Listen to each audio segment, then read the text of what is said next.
Good. How are you?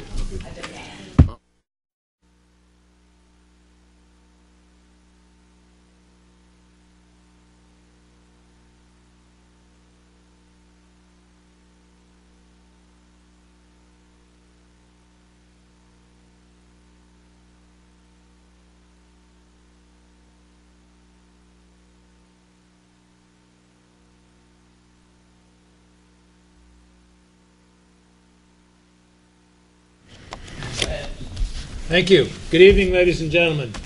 It is a little after 7 o'clock on March 21st, and this is a regularly scheduled meeting of the Wareham School Committee. First order of business is public participation. Is there anybody who would like to address the committee? I would love to address the committee. We'd be happy to have you address the committee. If you would do us a... Excuse me? Where would you like me to go? There's a microphone set up right there at the table, if that works for you. Well, it's because... It's for the TV cameras. I'll try to filter myself. Thank you very much. Could you just identify yourself, please? My name is Jane Barbosa. Thank you. Welcome. Thanks. My daughter is a student at Wareham High School. I've had several discussions with Dr. Vinovich, middle school, and I had some tough years. We are 6.5 months into her Wareham High School career, and I've been trying to contact her dean of students, which is Ms. Finelli, since Monday. I have CC'd Dr. Vinovich and Scott Palladino on emails regarding issues that I've had this week. I have not received them. I did send you an email yesterday, and I sent you another one today. Then I realized there was a school committee meeting. I also CC'd Mr. Ponce tonight because he has dealt with it as Mr. Lopan has, and I did not CC him on the issues. Ms. Barbosa, I'm just going to interrupt you just as a courtesy to you, not to us. Right. If this is something related to your child... My issue is communication. Okay. Well, I just wanted to make sure there was nothing confidential at all about what you're going to say, because we want to respect the confidentiality of your child. That's fine with me. Okay. Go ahead, please. I have been trying to contact the administration of Wareham High School since Monday. It is Wednesday. I have not received an email or a phone call back yet concerning another student swearing obscenities at my daughter in an honors biology class on Monday afternoon. She was sent out of the room. She is let back in the classroom today because the high school has a 2-day period where you skip a day of that class. There's an honors program. I was promised by the school committee and by the superintendent that this behavior would not be tolerated in the high school period. I was also told that once my daughter got to the high school, she would have the opportunities of the honors program. Is that correct, Dr. Vinovich? Yes, ma'am. I am shocked and disgusted that this behavior is allowed in an honors class. Period. End of sentence. Shouldn't be happening in any classroom, but an honors class. And we discussed it in June at the end of the year last year, and I was promised that this behavior does not occur. It is not tolerated at the high school, and considering that my daughter was such an academic achiever that she would have the ability to go into honors classes, which she is, and she has straight A's in all of her honors classes, and was invited to join the National Junior Honor Society last week.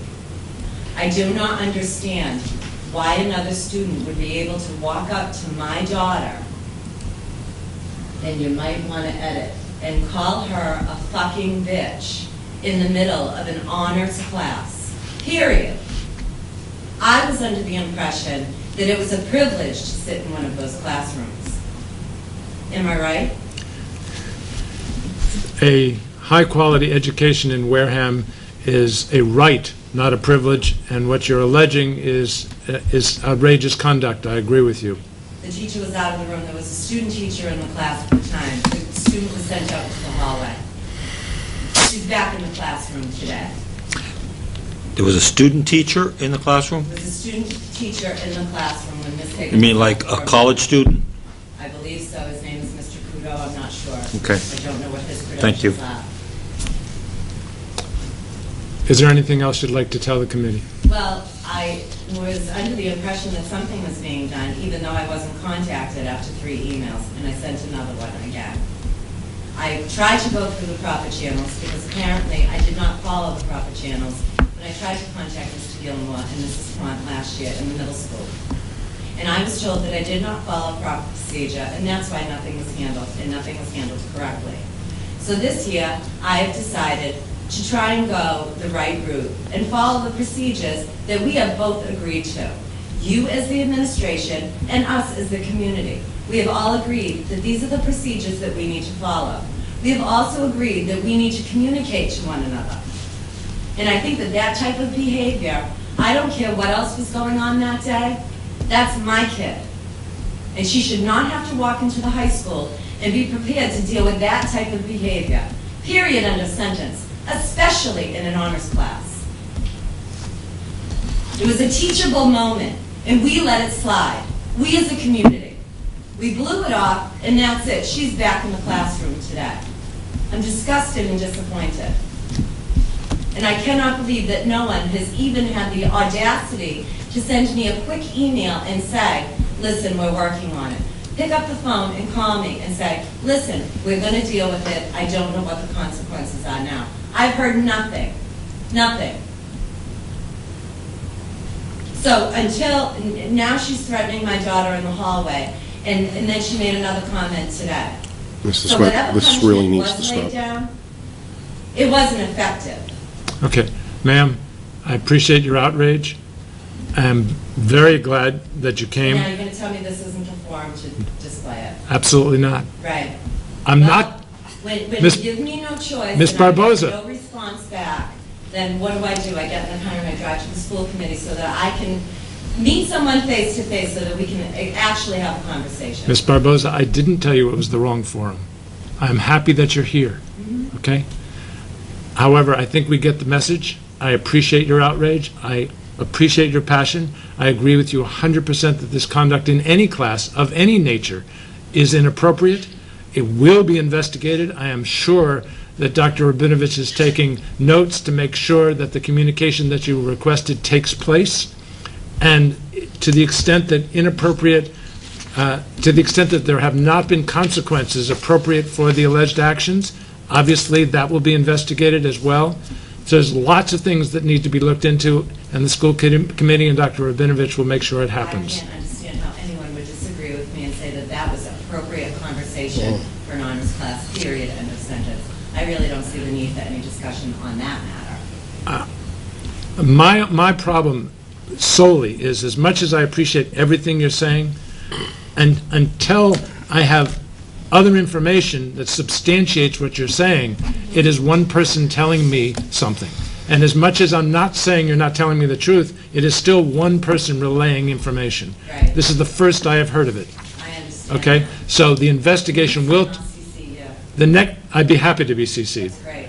But the point here is you've gone beyond just foul language. You've also alleged harassment, and that concerns me a great deal. Yes, I know. It concerns me as well. It concerned me the 3 years while my daughter was in the middle school, and it continues. So, It continues and continues. So now, could you please guide me as a parent in what procedure that I need to follow to ensure that there is some communication made towards me so that I know what's going on a daily basis? I can assure you Because that I need to explain it to my daughter. I can assure you that Dr. Rabinovich will investigate, and that you'll either be contacted by him or Mr. Palladino shortly. Is that fair, Dr. Rabinovich? It is fair. If I may, though, Mrs. Barboza, you did find a way last year when you were outraged at what happened at the middle school to find your way into my office on probably 3 or 4 occasions in which we sat down. I remember a meeting we had with Mr. Gilmore where we addressed your issues. This year, this is the first that I'm hearing of this. You say you've emailed me. I have not received it. So As far as I know, there's no message on my secretary's phone, so I understand you're outraged. We will investigate it. I will talk to Mr. Palladino, and I'm sure he'll talk to you. But at this point, I don't have any other information to say what has occurred and how it's been handled. Mr. Chair, Yes.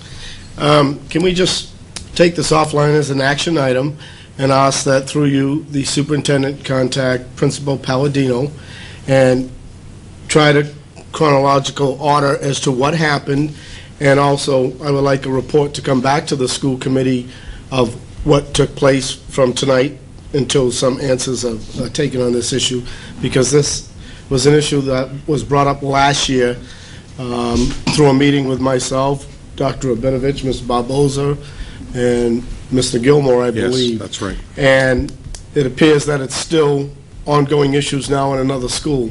So me, as a committee member, I would like answers to this as soon as possible. That's fine. Dr. Rabinovich will report back to the committee, keeping in mind that any report back to the committee will have to respect the confidentiality of both your child as well as any other child involved in the incidents. Thank you. Ms. Barboza, anything else you'd like to say? No, that's it. Ms. Barboza, thank you very much for coming. Great. Is there anybody else who'd like to address the committee? Okay, second item on the agenda is good news. Dr. Rabinovich. Let's see. For good news tonight, our Destination Imagination team from the middle school is going on to the state tournament on March 31st. Two other teams placed in their regional challenges. Both the Minot team came in second, and our first-year high school came in third. Robin Murphy, the Minot Forest instructional leader, is our Destination Imagination coordinator and works with the Minot teams, and I will send out to you for information the rest of the names, but I think this is very good. Project Imagination, or Destination Imagination, is a gifted and talented program where children get to use their creative skills on challenges that are given, and they compete with children from across the state. And so the fact that this is the first time that I'm aware that we've gone to the regional challenge. So it's good news for Robin and the team. Excellent. Second bit of good news was I believe it was in your school committee package, is a list of the college acceptances that we have received this far. Is that in people's packages? Yes. So, there's 144 colleges that have accepted Wareham High School students, and, all the way from Arizona State at the top of the list down to Worcester State. So, A to W. And it's still early. Some of the Ivy Leagues, do not give early acceptance. We have to wait until the April 15th tax date before those come in. And hopefully we'll have a larger list at a later meeting. So that was also good news. And I'm sure somebody would like to talk about our varsity basketball team. You think so? I think so. Okay. Is that what you'd like to talk about, Rhonda? Very much so. Okay, but in deference to our president of the Massachusetts, I'm going to get the title wrong, but he's head of Massachusetts JBA. Is that the correct title? Basketball officials. High school basketball officials. High school basketball officials. Perhaps you'd like to put the official note on this basketball team. Well, first of all, to piggyback off the good news for the college list, that's unbelievable, especially when you consider the school system has no money. The kids are doing good with what we have, and that's a statement to the principals and the teachers and everyone. So, good news for the Wareham basketball, 24-1. I know all the years that Dr. Sylvia coached, in 24 years, he didn't have 24 wins when you combine the 24 years together. So, to Kevin Bergioli And I didn't even call you a zebra. well, you just did offline. To Kevin Bergioli and the freshman and junior varsity. I'm sure Mr. Palladino is proud of them, as well as Ms. Loranja. They were there at the TD Garden, and somebody has to lose the game, but it was a great season, and it's good to see that the town is in full support. Wareham travels 8 buses deep to all the games, and it was a great run. And in our mind, they're still champions. They did not meet the same level that the team did 2 years ago, but they got further than anybody expected. The team we had 2 years ago, we figured was going to win. So that's good news. And the other good news I read I think in our package was, I think it's a great job by the Deacon School PTA. They're doing a playground over there. And to the people in the community, if you're handy, I know Mr. Flaherty is, so maybe we'll get him out there to go out and help when the parts come in to rebuild the playground. I just want to say that's a nice job on the part of the PTA and Deacon School. Thank you. Cliff, any good news? Yeah, I think so. Just to build on what Ken said, I believe, if I'm not mistaken, we lost to the state champs. So they went on to win. The team we lost to in Danvers went on to win the state championship. Yeah, I've got good news. It kind of goes oh hum, because they have a tradition of excellence. And our DECA program went to state finals, state competition. And from what I understand, we had, I think it was around 15, I'm not exactly sure of the number, but 15 to 20 kids that ended up as state finalists, which is unbelievable in the entire state. And we've got, I think, 7 kids going on to national competition. So I think that that says an awful lot for our program, our kids. And again, like I say, usually it's an oh-hum situation because we've kind of expected them to do well. But they from year to year, they don't disappoint. And I'm very, very proud of our kids and the teachers and the parents, because I think it's a team effort on that. And it's purely academic, and it's good to see our kids rise to the cream in terms of academics. So I'm really happy about that. Thank you. Good point. Rhonda? Along those lines, Dr. Urbanich, I don't have the full details, but the Imagination Destination group, Yes. did you already mention that? Yes. Yes, ma'am. Yep, okay. You were having a thoughtful Yeah, moment. I was thinking about future agenda items. The only thing I wanted to know, Jess, did you hear from your school? You accept? Oh, I haven't heard from my last school. I have applied to 6. I got into 5 of them, and I'm still waiting on BU. But of course, they have an April 1st. That's when they release them. So, Still waiting. But you're Yeah. 5 for 5. yeah, 5 for 6. Still waiting on one. yeah. She's 5 for 5. Okay. She hasn't been rejected from the 6. No, absolutely not. Hopefully I Children, won't. let's play nice. Congratulations. Thank you. Okay. That is good news, too. I want to piggyback on a couple of those things. One is I was fortunate enough to be on the bus not only for the TD Garden playoff game, but also for the UMass Boston playoff game. Not only did the team handle themselves extremely well, but I thought we were extremely well represented by the fans that attended these games. So I think the high school has a lot to be proud of in how it was represented on and off the court. I also want to compliment our new athletic director. Doesn't seem new anymore because he's such a presence. But spring sports started with incredible weather, but also incredible enthusiasm, and I think a lot of that has to do with Mr. Laranger.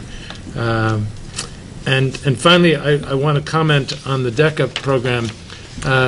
My own personal experience with students of DECA is because people in the audience may not, and listening at home, may not appreciate the the impact that DECA, by my observation, seems to have on students. It, for whatever reason, it generates more confident, more articulate young adults. And that is worth an incredible amount when they're out there trying to seek employment in this tough time. The only sad part, I know this is supposed to be good news, the only sad part is that I was informed by Teacher Sylvia that, yes, there is a younger version, thankfully, of Teacher Sylvia, that some kids were denied the ability to participate for financial reasons. And that is quite unfortunate because the impact of participation is so positive. And then my personal bit of good news, I participated in a combination Big Brother, not Big Brother, excuse me, Boys and Girls Club, I guess you'd call it job preparation. It's a program designed to give assistance to people in interviewing skills and job application skills. And some of those kids were Wareham High School kids, and they did extremely well. Just the fact that they chose to come to this on a Saturday afternoon was a tribute to their commitment to become better and more independent professional adults. So kudos to them for being there.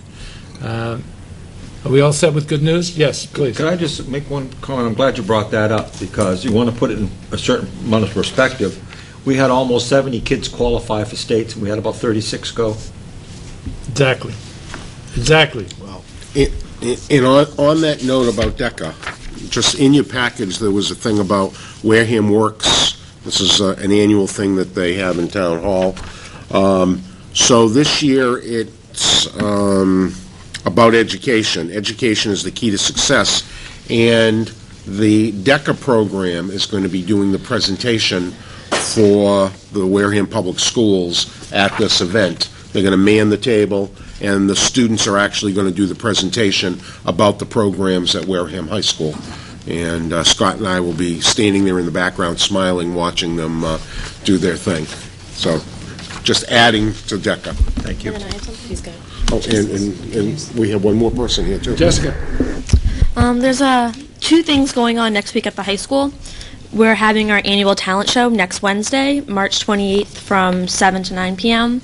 And then also there's an art fair next Friday, March 30th. And then you can see all the students' artwork, and there's going to be different dances and performances and a bake sale.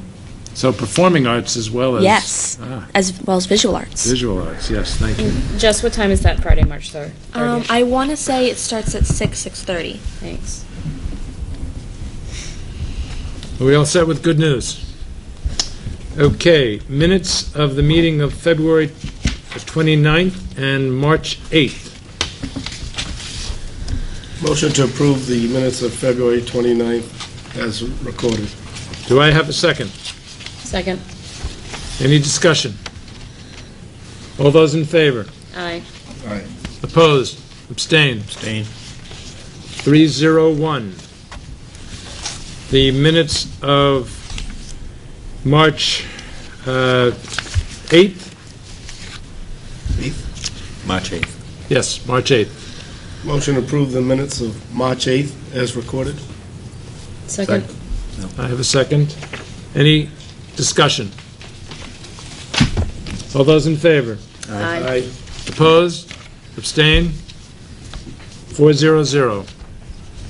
Thank you. The next item on the agenda are school committee reports, but in deference to the good folks who are here to talk about something a little further down on the list and their ability to go out and enjoy the rest of their evening, I'd like to skip down to item number 7, progress report on Inform.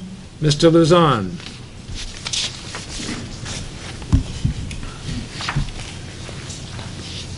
Well, good evening. I want to introduce two folks that are with me tonight, and that is Terry DiFilippo, our coordinator of technology, and that everybody knows, and also Ted Lindquist. Ted is the director of technology in Farmington, Connecticut, and a Pearson Inform consultant, and has been one of our two trainers during the last several months as we've rolled out the training of Inform.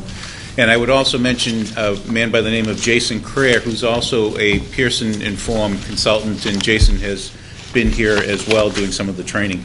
Tonight there's really three parts to what I would like to be able to do. One is just to give you a very, very quick overview of the training that's happened so far. Second part is that Ted is going to give a demo of three important areas within Inform to really give you a view of what people can see. Those three views include what a district-level administrator can see, what a building-level administrator or an instructional leader can see, and thirdly, what a teacher can see in regards to her own class and just how far we can drill down. Ted is going to use some demo data as well as our own data, but he can only go so far with our own data because we'd be identifying students. But I think you'll see that he's going to be able to show you quite a bit in those three areas. And then finally, just a question and answer period at the end.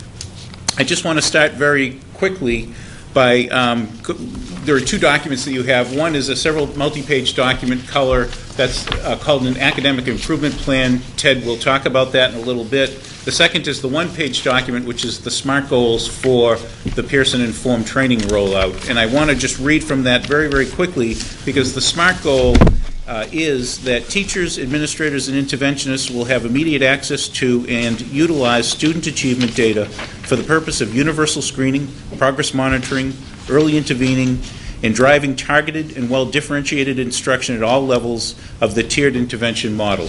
And I say that to you now simply so that as you listen to Ted, you'll be able to hear whether, in fact, those things can occur as you view Inform at its in the demo model that you'll have.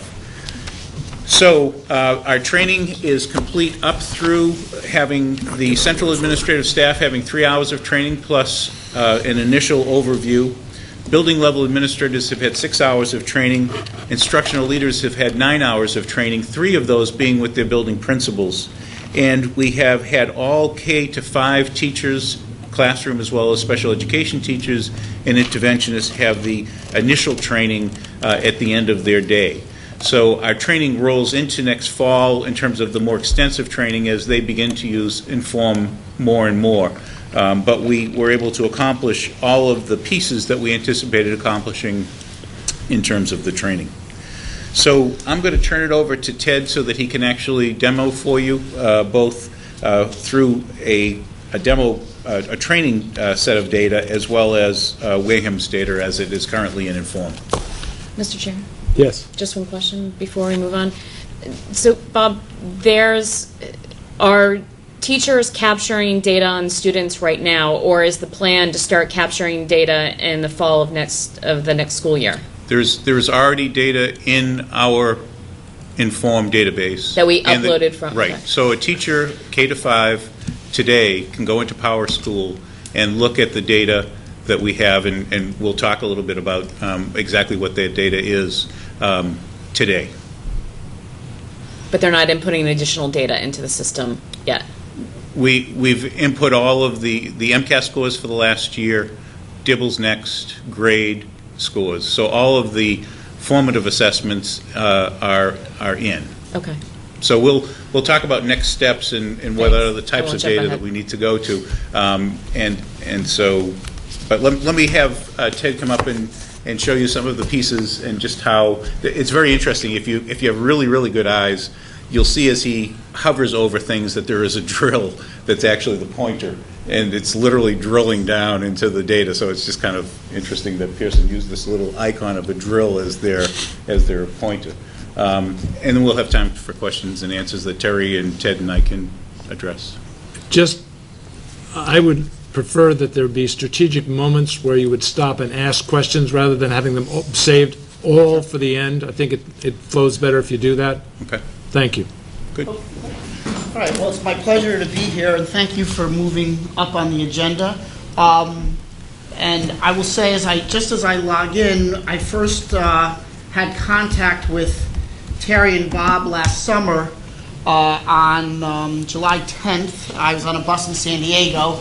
I've never seen an implementation of Inform go more quickly and more strategically as what this team has put together.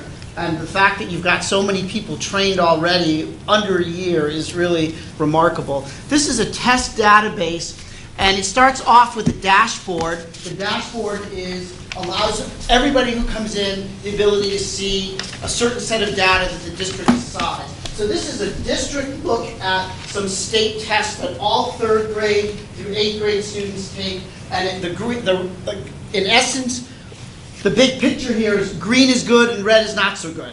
So that's the visual there. On any bar, I can hover over and I can click and I can get a list of names of the students who are in that group. And so I can pull those students up, I can see who they are, and I can do a couple things with them. I can print them out, I can dump them to an Excel spreadsheet, and so forth. Additionally, because I'm... Excuse me. Mr. Chair, I don't, if there's going to be a lot of student information on the screen, I don't think we ought to go there. I was told These are not ours. Oh, okay, This is a test database. Sorry. All fake names, everything's fake. Please excuse me for my No, ignorance. great. I'm glad you No, raised no. it so everybody could hear that out All right. there. So that's a good Thank you. piece. This is all fake data, all fake names, and all fake schools. Thank you. When Yeah, great. we do get to the Wareham data, there will be no student. Thank you. We won't do that, yeah. But Ted is real. I know, it's a real deal. It's just not his real name. Yeah, it's just not my, okay. I'll shut up. No, very good, great. No, point. that was a very important point. Yeah. Thank you. So one of the pieces is, I want you to think of this as an XY matrix of district, school, classroom, and then student.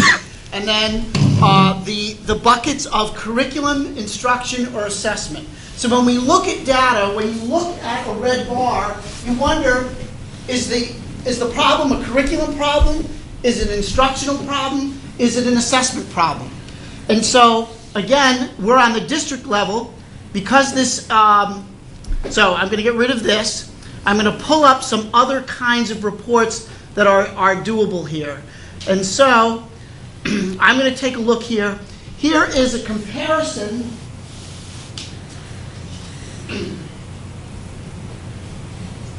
This is one elementary school, 1st grade. This is 1st and 2nd term local assessments. So you have state assessments and you have local assessments. So this does both and pulls them together. So this is taking a look at what's called the developmental spelling score, a text level score, and a writing on demand score. So I'm looking at this as an instructional person on the district level or the assistant superintendent on the district level, and I'm looking to see the comparison between term 1 and term 2. We're making progress. Look at that. That green is growing. We're making progress. The green is growing. Why aren't we making the same substantial progress on writing on demand on the district level? Our progress is there, but it's smaller. So possibly and that's at one school. It's at this one school. I want to go back and see, is the same thing true on the district level? So I backtrack, and now I'm looking at the district. And I can see that, in fact, you always hold your breath with technology. In fact, the pattern is pretty much the same. So when I look at that pattern, it makes me wonder if that's true across the district. It's not school specific. So I wonder if it's a curriculum problem that I need to address through in some professional development. And so I have a bucket that I want to deposit that in. I want to show you another report. And so, for example, here, this is a state test. And this state test is broken down. This is a math test, grade 3. This test is broken down into 25 sub-skills, or strands as they're called. And so you'll see that, there we go. So when you look at this, again, green is good as red is not so bad. If you look at this, there's some sort of elephants, and then there's some ants, some smaller pieces. So if I look at the elephant, I'm going to say, that's a district problem. I have a lot of kids not getting that one. That's a district problem, and I need to address that on a district level through my curriculum people and in instruction and through PD. When I look at the ants, I'm saying, our curriculum's good. So I want to go down and I want to drill down to the school level or to the teacher level, and I want to see if one teacher I want a teacher to go in and look at his or her own data and see, are a lot of my kids not getting that? Or is it just at one school? And that way I know that I need to provide focused resources and focused PD in one area. If it's a few kids, I can also take those students, like here, and I can say, place value, that's a tough skill for kids. I'm going to take those students, and what I want to do is some focused instruction with just those students, because I'm convinced my curriculum is good, because the majority of my students are using them. So I'm going to take all of those kids, and I'm going to put them into a student group, and I'm going to assign them to an intervention strategy as well that I'm going to be able to document. Additionally, I'm a high school principal, and I want to know something about the incoming 9th graders. It's the spring, I'm doing programming for the 9th grade, and I want to know what is the strength of this class as a group of readers who can handle nonfiction text, because high school is about nonfiction. Success in high school, science and social studies is about nonfiction. This is a test that looks at a student's ability to handle nonfiction text. These are the students in the red bar who are going to have difficulty in high school. If I want to know who they are, and I want to program those kids in the 8th grade, I don't want to wait till they fail the first quarter in the 9th grade in those classes. And I want to make sure that I'm providing the right strategies and supports for those kids as they come in. So this is a longitudinal look at that group of students. One other piece that I can do I have specific populations, for example, who are strong or weak in certain areas? So before, the bars represented an above and below standard. In this case, all of the students you're going to see here are students who are above standard. But these are the males and these are the females. So in this case, in writing, the percentage of boys who met standard is 70%. The percentage of girls who met standard in writing is 82%. Why do I have that gap? And does that mean that I should have some focused instruction, focused resources for that population there? And I can take a look at any piece of demographic data and disaggregate that way.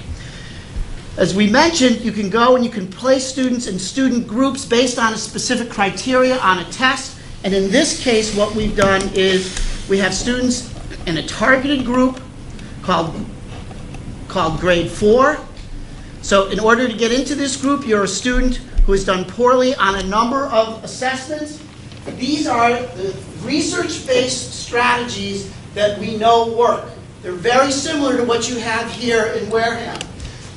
So these are small group instruction, it's do the math, it's LLI, level literacy. We know that those are specific research-based strategies that will assist students who need that support.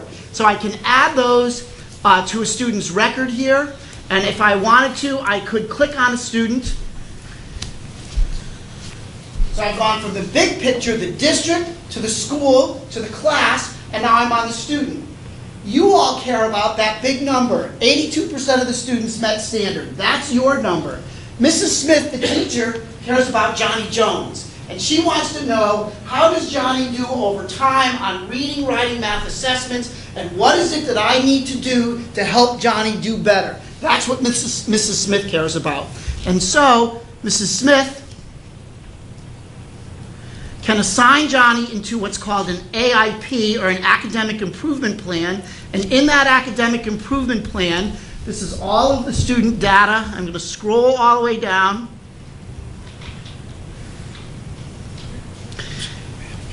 And on the bottom, which you can't see, says, this student was in a grade 3 and grade 4 targeted student because of specific data. We put the student in this particular intervention, level literacy, because we know it's an assistance for students who are below the bar in reading. And then we have a variety of comments that the teacher has put in. These comments follow the student all the way through the record so that subsequent teachers know where were the weaknesses, what strategies helped, and what did we do to make sure the student was being supported all the way through. And so we honor the work of the teacher in the classroom who's recognizing Johnny needs extra help, and we're making sure that subsequent teachers know what's going to work. What I'm going to do is I'm going to stop there and pause for any questions, and I want to show you your version of Inform without showing you student names. Questions? And take a breath. Okay. I had 7 cups of coffee at dinner.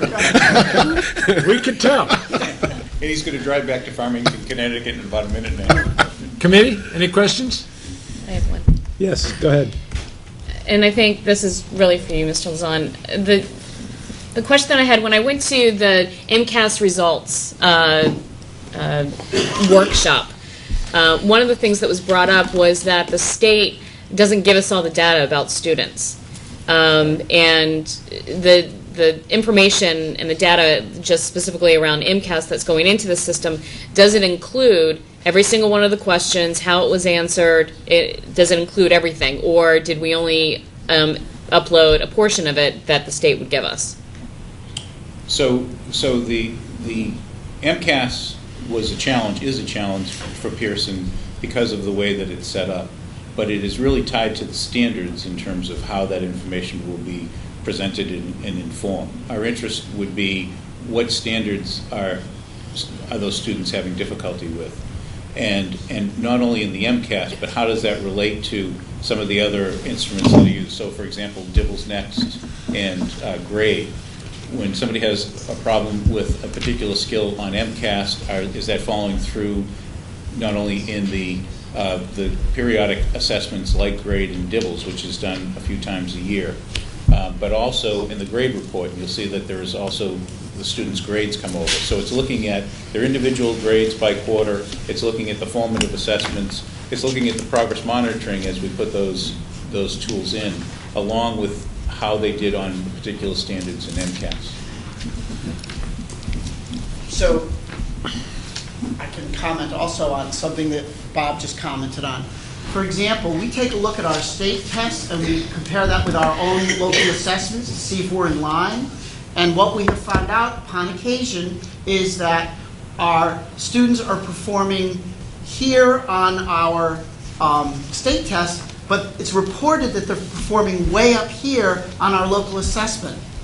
That can't happen. You can't have a 30% gap. Something is wrong. Something is wrong with the assessment that we're giving, or something is wrong with the way that assessment is being delivered. It's that ability to match the targeted students up, the cohorts up, and look at various assessments over time, because what we all know is one assessment is not what makes or breaks a student's ability, knowledge, and skills. But when you begin to look at patterns over time and through multiple assessments, you begin to have a clearer assessment package. And we take a look at that. And you can do that down to the standard level. Inform also does have the ability to allow item analysis. So you can, if you have the data from the state test or even your local assessments, you can look at it by question, and you can look at which disaggregator or choice students chose most often. So you know what your next teaching point should be now. If all students choose C and that's the incorrect answer, there's a sense of what their misunderstanding is.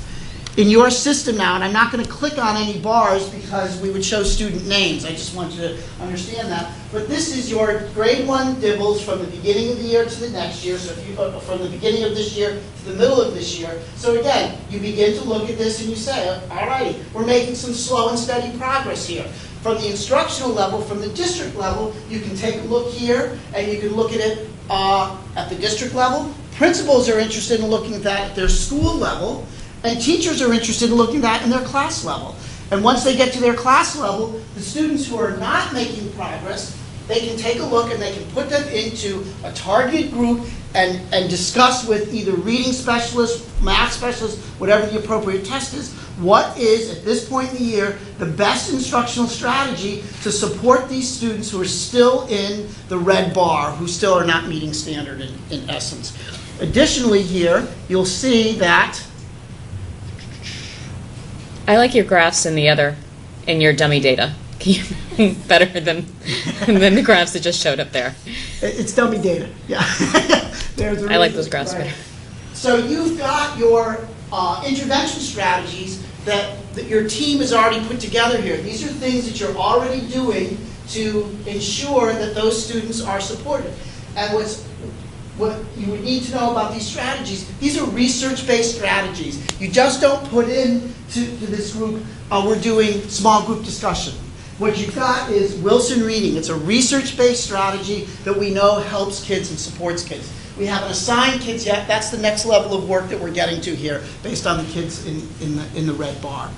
So the big picture of Inform is that you're able to look at a variety of people, the district, the school, the classroom level, to look at information about students and decide, number one, is there an instructional issue? Is it a curriculum issue? Is it an assessment issue? But on the student level, it gives you the ability to look at patterns for the student, to see where the strengths and weaknesses are on the student's entire history of all of the assessments that are in there. And you have a wide variety of assessments in your district that you can use, and then to create an instructional plan to support the neediest students, the neediest readers, the neediest mathematicians in your school, to offer them support while at the same time examining your overall program of instruction, curriculum development, and assessment practice. And that's where you are with Inform right now. Take a breath, please. Yes. Ken. Who's minding the store? There's a lot of data here that naturally the teachers have to input, and I assume Mr. Luzon is looking at that. How much work is actually going into this is not going to work if they're not doing the inputs, correct? So, well, no, what we will be doing, so we've put in Terry and Elise from Jan's office have put in the data that we have there so far. Our next steps, and I was going to talk at the end about next steps, our next steps are, one step, for example, is to have a common input template, so the instructional leaders gather the information from their schools, and in that common template will allow us to quickly put the information in. As we are today, it would be Terry or Elise that would actually input the data. The key is to have it in a common format so that all of the data looks the same. And so that is one of our next steps. You saw a fairly small list of intervention strategies. In our next steps, we need to be able to expand that list of intervention strategies, because this tool and what you have in front of you, the Academic Improvement Plan, or the AIP, really is a tool for us to be able to use. So if somebody is having difficulty with a specific skill, that document becomes the tool that perhaps the teacher uses in a parent conference. It may be the instructional leaders tool in discussing with a third grade group, what interventions, what kinds of instruction we seem to be lacking in and what we need to work differently on, give more time to, and those sorts of things. So next steps include the intervention strategies. It includes getting a common template for the input of data. But this is not pulling the teachers away from instruction to do it. That's very much why we designed the training, so that the instructional leaders really had the most training on Inform, because they're the ones that are going to be using it along with the principals. And we also designed it so that the last day was the principals sitting with their instructional leaders to talk about, beginning to have the conversations about how they're going to use Inform in their classes, their buildings. Right? So maybe I got ahead of myself. That was my concern, is that if teachers were responsible for inputting all of this data, is that taking away from their classroom right. time? Because this is a lot of information that's going in here, and I assume that you feel this is a major improvement over the way we do things now. Well, just one example of that, Ken, is this is the first time when we had our teachers training on the 13th and the 14th. One of the common things that we heard back from the teachers was that it's really the first time that they have immediately had the information in front of them. They have had Power School for a very long time. It gives them certain bits of information, such as grades and attendance and discipline. This is the first time that they have, at the teacher level, they have the data to be able to make those comparisons and adjust their instruction with. So I think in that reason it's very useful. I think if Ted were to, right now, for example, you're looking at Wareham School District's responses to the Dibbles Next for first grade. He just has to click a button that brings that down to, if I want to look at Minets as opposed to the districts, I can simply go down to the Minot Elementary School and look at their scores on those two tests as opposed to the district. The next level, just another click of the mouse, is looking at particular teachers at a first grade level, for example, one class versus another. So at the administrator's level, the principal's level, there's a lot of information there very quickly that they can say, okay, it looks like there are 5 kids who didn't get that last concept. Who are they? It's a quick click to be able to identify who those 5 kids are so that you can, let's say at a third grade level meeting, be able to say, okay, these are the 5 kids that we really need to work more on this specific skill. Cliff? I've got a couple of concerns and one question. And this is strange for me because when we first got the presentation, I voted for this. And I'm the technical idiot. But I did see the benefit in going this way because of what Bob just said, the immediacy of the information and how we use it. But I think a couple of things, it was contingent on a couple of things, and I'm not sure that we're at where we need to be in terms of the foundation. One of the things was formative common assessments. I don't know where we are on that. I would think that would be one of those foundation kind of things that have to be developed and in place before we're going to get the real benefit out of this. So where are we on the common formative assessments? Let me answer that. But that's the Cliff, first question. You want the second one, or you want me to wait till he answer the first one? All right, do the first one.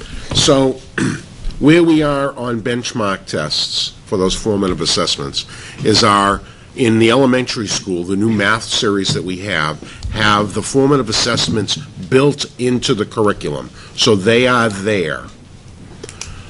Our English curriculum, which is still developing, language arts, by the end of the summer, we will have those benchmark exams. That's the extra data that now, with the ILs trained into make sure that it comes out in the same format, they'll be able to put in. But I wanted to just make sure people understand. Inform is a tool that came about because looking at response to intervention, we needed a way to assess how students were doing. This allows a group of teachers, a team of 2 teachers who have maybe 40 children, to sit down and to quickly find out which children need which skills to be enhanced. It also keeps track of what things we've tried with them as far as interventions. So it is, in the old days we all did it by paper. This does it online and right up the chain, from all the way down from the teacher level all the way up to the superintendent's level. You can look at the data and make some assumptions, and the more data we have the more years, the patterns we will be able to see, which will give us even more information. So we're at the beginning. We've done a lot in the time that we have, but all of this is related, as you just said, Cliff. The curriculum, response to intervention, and Inform, and Power School, because one of the other things this thing does, it also shows the end-of-the-year grades as another data set in here as well. So you can look at the grades, their MCAS scores, and see, in fact, how the children are performing. Are they performing at the level you would expect from their end-of-course grades or not? So, that's just some of the information.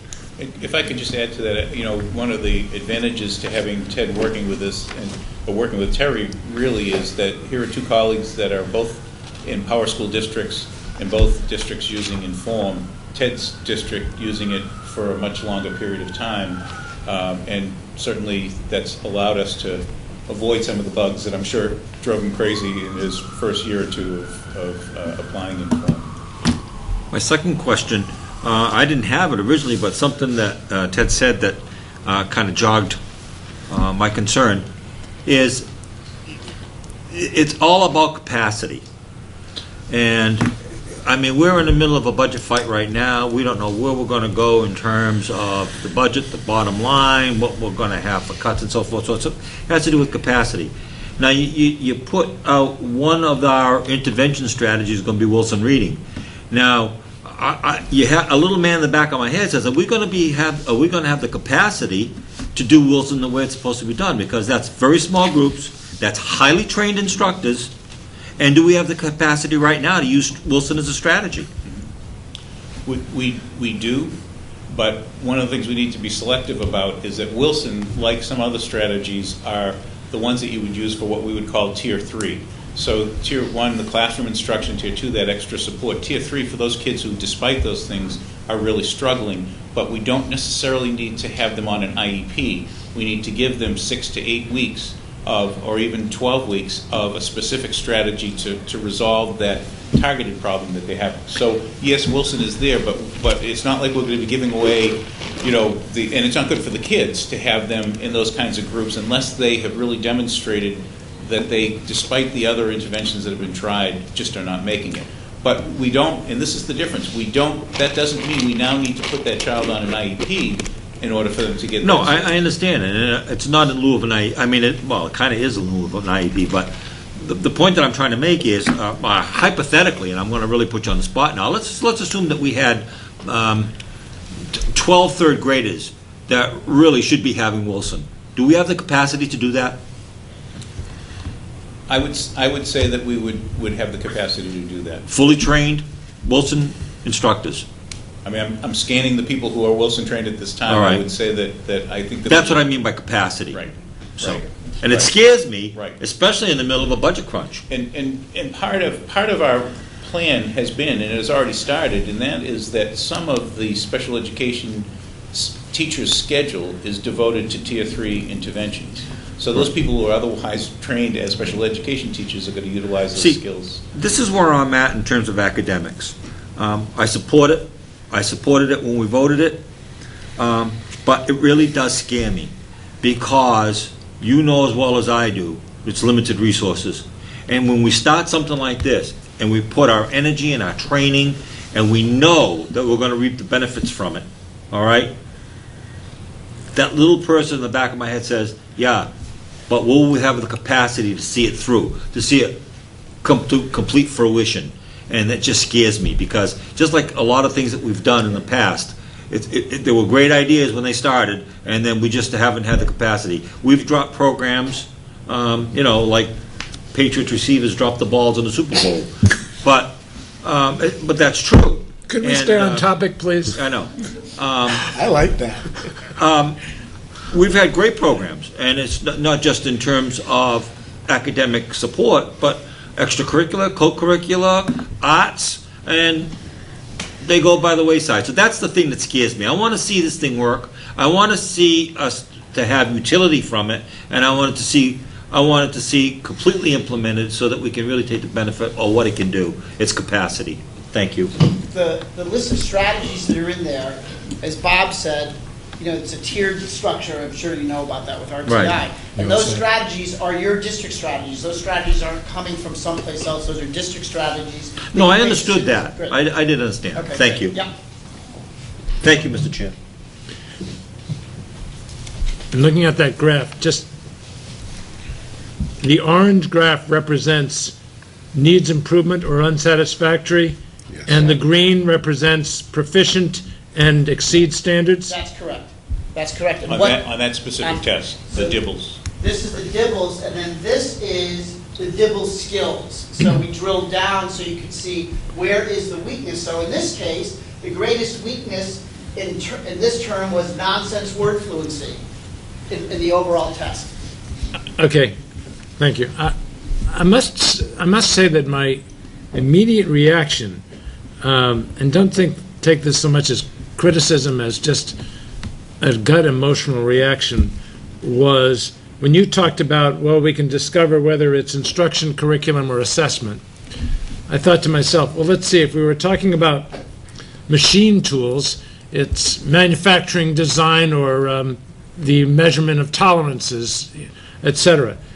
I don't think there's a teacher, I've learned enough to be dangerous about education, I don't think there's a teacher in this system who wouldn't say, even from kindergarten on, there are kids show up literally well prepared to be educated or not even close to being ready to be educated, and yet there they are in front of them, to be educated.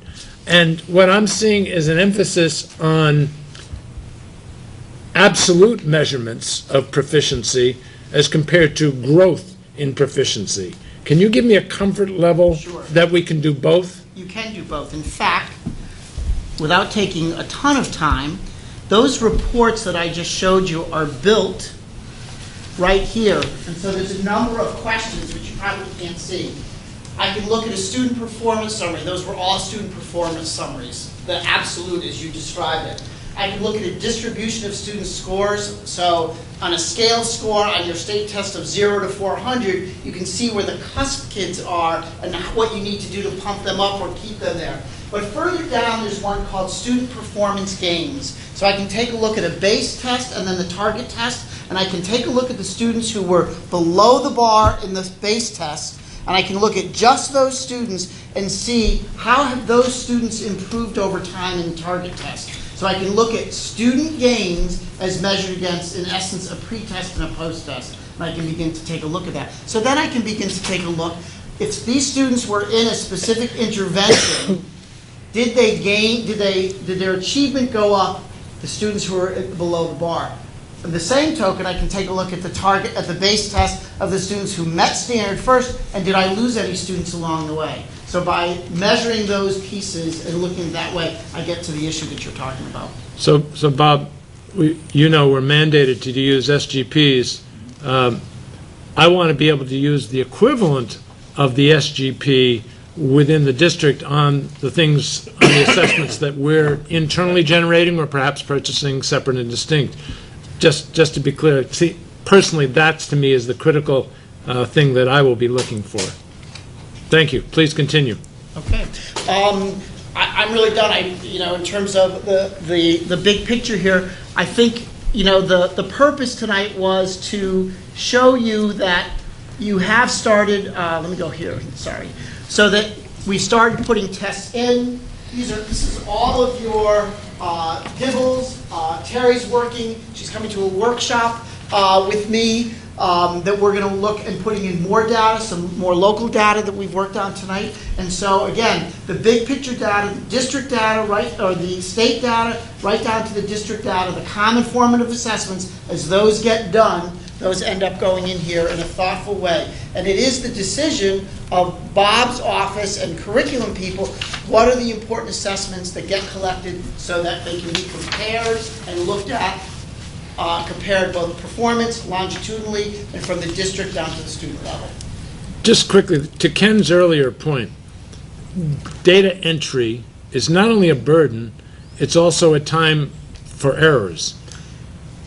What kind of error checking capacity do we have for that area? So when you set up a database, you can put in the selections that are available to teachers. So you don't say put in anything. You say you can put in a 1, 2, 3, or 4, or you can put, and then you create a report so teachers check their own data. They're putting data into your system now. They're putting in their standards reports, those grades. Is that correct? Well, they put those into Power School. So they put them into Power School, and Terry is working on, that's what she's learning here, how to move them over. So the data checking is built into the database that Terry's built in terms of how you build the assessments, how you build the grade format for teachers to put in, and so they can't put in everything, it's built into there.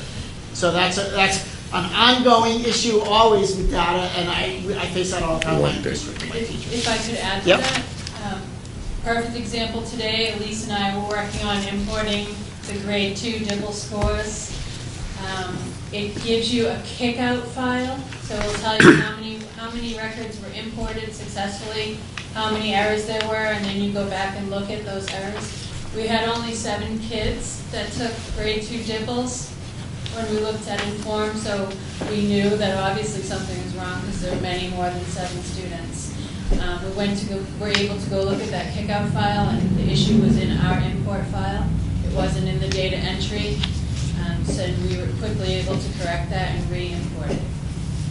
So it does have safeguards to not allow dirty data in there. Thank you.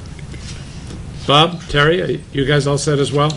Yes, I think I just would say that, at the end of the 2 days of training, the 13th and the 14th, we sat with the principals and the instructional leaders and said, okay, what are your concerns? What are the next steps that you see as necessary, and those are really the things that are going to drive what our plans are for the rest of the spring as well as into next year around specific trainings. That document that you have, that academic improvement plan, how are we going to use that? What's the best way to? So we have Teacher Assistance Council, for example, that takes kids who are struggling and a group of people sit down and say, okay, what do we need to do to intervene right away? That will probably be a document for that. There are a number of uses for these things that we now need to apply now that we've got the data in and the formats are in place. Data entry is certainly one. Being timely about data entry. It's not going to do anybody any good if we are 2 months down the road when we get a set of data in. We need to have a way to do that effectively, and those are the things that we're addressing next. Any final questions from the committee? I have just a couple.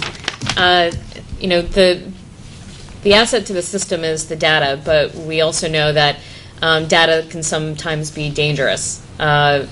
It's positive, but then also, depending on what you do with it, it could sometimes, make you manic. What protections are we putting in place so then we're not using this system and being reactive? So every single year it's something else, and making sure that we're very thoughtful on what we do with this information with the interventionists and the teachers and what we're going to be doing for them. That is, I love the system to be able to now. I feel like it's replacing for some of the teachers out there Excel spreadsheets that they have the data and then they're going in and doing their own. They no longer have to do that. So I see this as a time saving for the teachers. But I think it's very, very important of what we do with this, and that there's a long-term strategy, not just a yearly, again, being reactive. So I just wanted to hear your thoughts on that piece. Well, I can start about as far as what I see for us, and Ted probably has lots of ideas about that after being an informed user for multiple years, but I think the two things that come to mind are that the real advantage, one of the real advantages with Inform is that it's putting more than one data set together and looking at all of those. So I would much rather be looking at Dibbles, grade, and MCAS, for example. Dibbles, grade, MCAS in the benchmarks, and be able to say, okay, what decisions are we going to make based on multiple sets of data rather than one individual data set, and it's all in one place. I think the second thing is that with the work of the instructional leaders, this is really going to be a tool that allows them to be able to sit down with, again, I'll use the example of a third grade team, and say, look, let's talk about the OA sounds, or let's talk about, as Ted showed, the nonsense words that set of scores were down. Well, what does that test? What it tests is really phonetic ability. If nonsense words are used so that people can't memorize particular words. So as a third grade team with an instructional leader leading that team to say, look, we're really doing poorly on this particular set of nonsense words that have a CVC, consonant vowel consonant sound, or CVC silent E, or whatever it may be. What do we need to do in, for example, the pacing of curriculum, that maybe we need to spend additional time on that particular skill because we have a cluster of kids that clearly are not getting it with the amount of time we're devoting to it now. So I think that the team concept of a group of people with an instructional leader leading those discussions is very much a safeguard. And I think, secondly, the multiple sets of information are much, much more valuable than individual sets. And to have it all in one place, that was universally, when I asked about the strengths that people perceived after the 2 days of training, the fact that there were multiple years of information and multiple users and multiple sources as the real things that people said, this part of it is particularly good.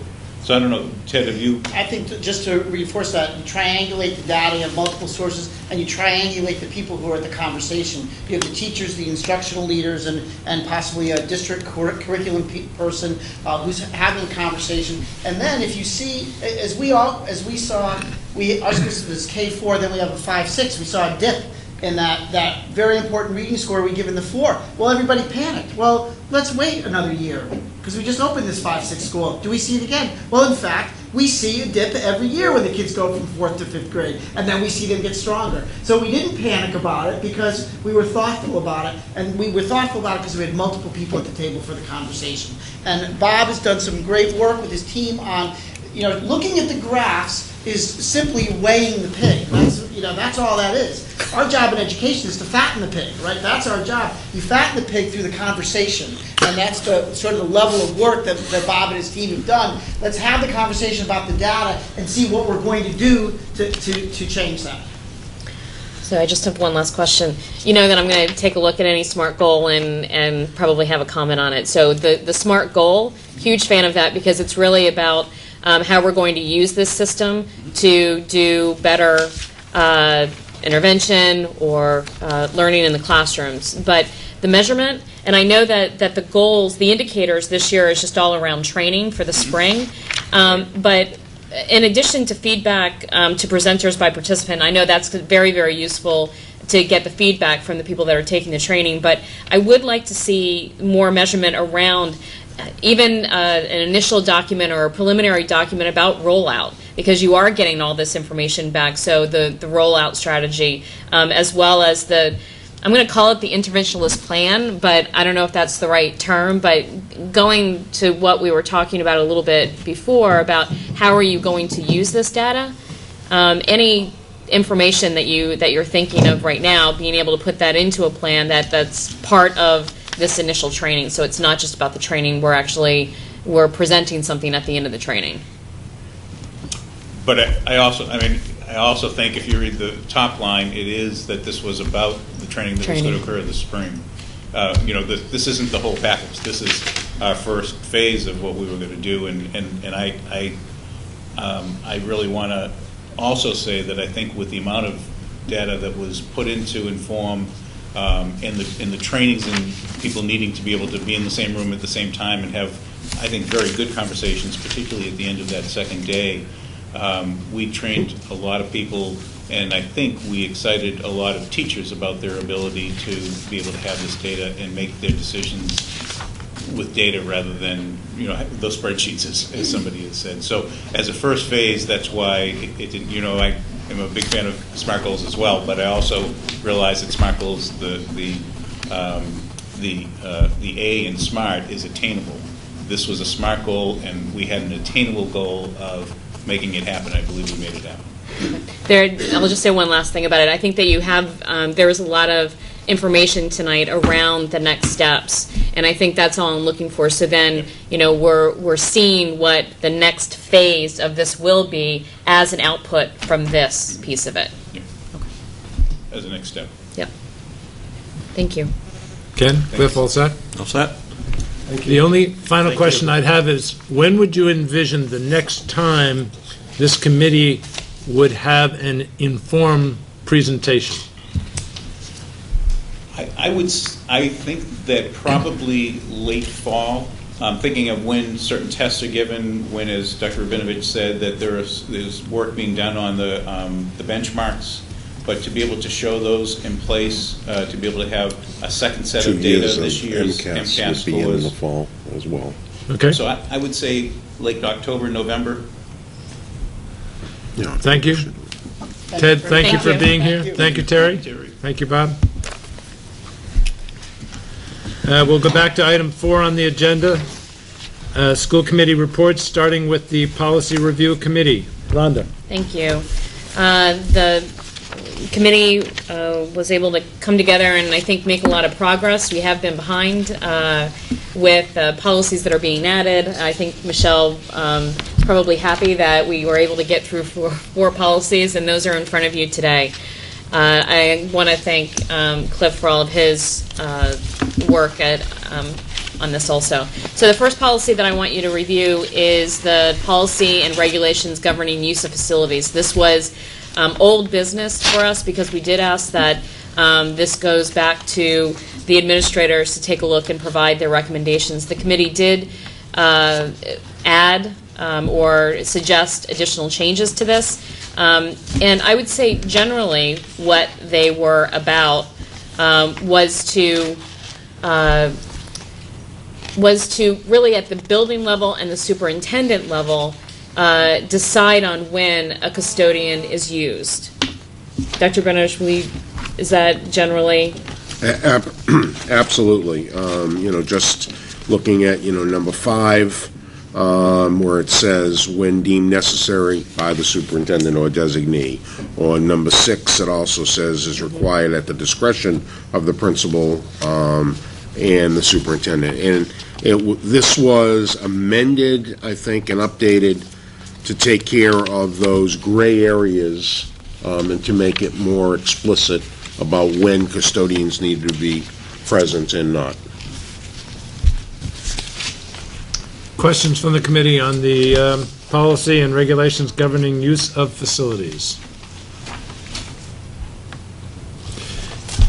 When you, on the application for the use of grounds, which is the 4th page, double-sided, when you've deleted, including but not limited to custodial services, I get the feeling you deleted it because it may not always be included. Is that a fair statement? That's a fair statement, as well as if you take a look at the fee schedule, there are several things that are listed on there. So the use of AV equipment, the use of, custodian is on there. We didn't feel it necessary to have it part of the form because there are several things that someone might or might not be charged for, and that is covered in the fee schedule. True, but is it fair to say that the custodial services would be the biggest add-on if that was something that was charged? My only concern, although I understand the rationale in deleting it, is that you want to make sure that people aren't surprised by the costs associated with renting the facilities. Mr. Chair, if I might, the procedure is that when somebody fills out one of these forms to use it, we then fill out the charges, and we call them or we give them a copy of it before, so they have the right of refusal, so to speak. So there are no surprises. Exactly. Fine. They know beforehand, so Okay. there are no surprises. Okay. I'll take a motion on the policy governing. Do I have a second? Second. Any further discussion? All those in favor? Aye. Opposed? Abstained? 400. Next. The next policy that I'll have you look at is the network acceptable use policy. Mr. Chair, you asked for this to be brought in front of the committee again based on a community member having concerns about the use of cell phones or of technology in the school system. We took a look at the policy, and there was one addition that we think covers, I think, general concerns about network acceptable use. And what that was is that we added in that as all users, including students, teachers, administrators, parents, and guests, are covered by this policy as well as any other relevant policies and are expected to be familiar with their provisions. The reason we had a discussion about all of the policies that are currently in the policy handbook and things that are covered in there, like harassment, bullying, and we felt adding that line made it clear that there are other relevant policies. Like this policy doesn't go into detail about using technology for your own use to bully someone or to harass, and so we thought that adding that basically said that there are other policies that also would be relevant to this policy. Any questions from the committee? My concern was the degree to which technology and specifically social media websites actually enhance a bully's individual ability to be successful. Mm-hmm. That was my concern, and I think it's fair to say that was the grandparents' concern who expressed it to me back, I guess it was in the fall. And I'm not sure what we have done with the review of this policy to give that individual, or myself for that matter, any increased comfort. How I would respond to that is that we do have other relevant policies that cover that we do have a bullying policy. We have a bullying manual and a harassment manual, and that's where it's covered. I don't think I'm making myself clear. You can have 1,000 anti-bullying policies, but if you have a lot of hammers hanging around a building, it's quite likely someone's going to pick one up and use it, and perhaps not the way you want it. So to the degree that we have things that make it easier to bully, especially inside the building, we increase the likelihood that bullying is going to occur. You see my point? It's not about policies. It's about the infrastructure that exists that makes it easier to bully. If I may, this is about the network and the use of the network. Yes, but almost, and I don't know how far to go with this, but almost all of our students have some sort of phone that has its own 3G connection. They don't use our network. They can go to their social media site while they're in a stall in a restroom and do what you're saying is being done. And we have no control over it because we allow students, if I remember the complaint or the concern, it was that we were allowing students to use their tablets or cell phones at lunch. And the school administration from the high school has said, since we have allowed that, the use of those devices in classes is markedly down. The confrontations between instructors or deans saying to students, give me your phone because you have it out in class, is markedly down because we are treating them like young adults and allowing them during their 20-minute lunch to be on their social network. Now, if somebody reports that it was used inappropriately, we would use the other policies to go and deal with it as we have. Officer Baptiste went to somebody's house just yesterday to have somebody take down something off of a YouTube that didn't belong there. So, I mean, we do find out these things and we deal with them as they come up. But this grandparent's concern was not the cell phone. Okay. And I'm pleased to hear that the experiment we tried with respect to the use of cell phones during lunch periods, et cetera, has been effective. This grandparent's concern was the ability to go on Facebook in a computer lab and harass another student during school time on school machines. Jessica, do you have any thoughts on this issue?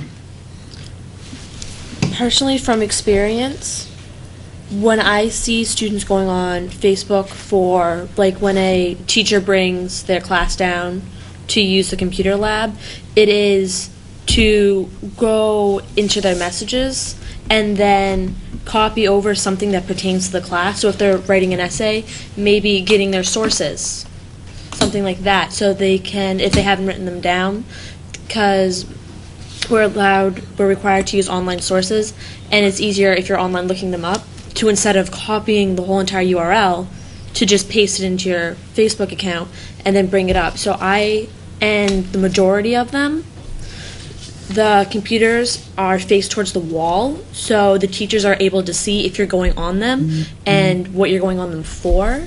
I personally haven't seen that as an issue. Maybe I haven't noticed it, but I haven't seen it as an issue. And you haven't had your fellow students complain to you about No. the whole I issue? personally have not. I feel like I'm in the distinct minority on this issue. I mean, I can't say it doesn't go on. I don't know if it does. I just haven't heard about it.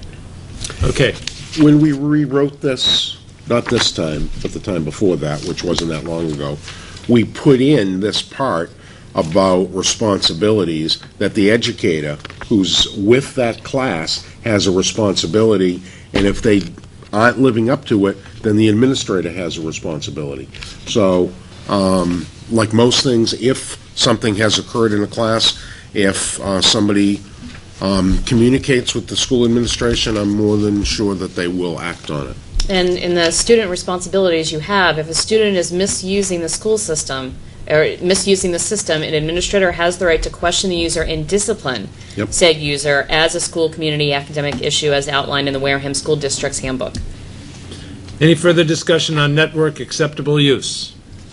Yes. One quick comment is, and this is just my own experience. Believe it or not, I had a tremendous input in designing 2 of those computer labs at the high school in 1991. 91? 91. That's when those rooms were designed. Wow. And it was designed specifically so that the teacher could view every screen. So if you go into those computer labs now and you're sitting at the teacher station, with one quick glance, the teacher can do a panoramic view and see every computer screen. Now, am I saying that they're going to be able to know with any foolproof measure of certainty what's going on there? Probably not. But if they see something that is suspect, they certainly can mosey on over and take a look at it. So I do know that those computer labs were designed specifically that the computer screens were visible to the teacher. I move we accept. Okay. Do I have a second? Second. All those in favor? Aye. Aye. Opposed? Abstain? 3-0-0. Next. Distribution. I'm sorry, you would like to reconsider that vote? Wait till Kenny gets back. If Kenny would like us to, I'll be happy to. All right. Do you want me to continue? Yes, please. Okay. The next policy is distribution of condoms. There were no changes to the policy as it is written right now. It would appear that brevity was the soul of wit on this policy. I can honestly say that this is the shortest policy we have. Yes. Yes. Yes. And there is no wit involved with this. No. The Wareham Public Schools does not, in any way, allow prophylactic distribution. Period. I move we accept. Do I have a second? Second. For Discussion. second. Any discussion? No. All those in favor? Aye. Aye. Opposed? Abstained? 3-0-0. Thank you. The last one is parental notification relative to sex education.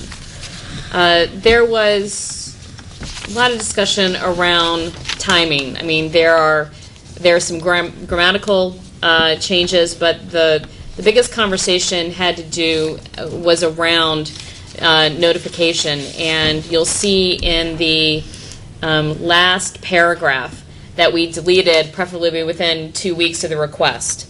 And the comment there was, so the student or designee will review the issue and give the parent guardian a timely written decision. And in this policy, we basically said 2 weeks. There was conversation that 2 weeks, and then also for the school committee, it gave 4 weeks.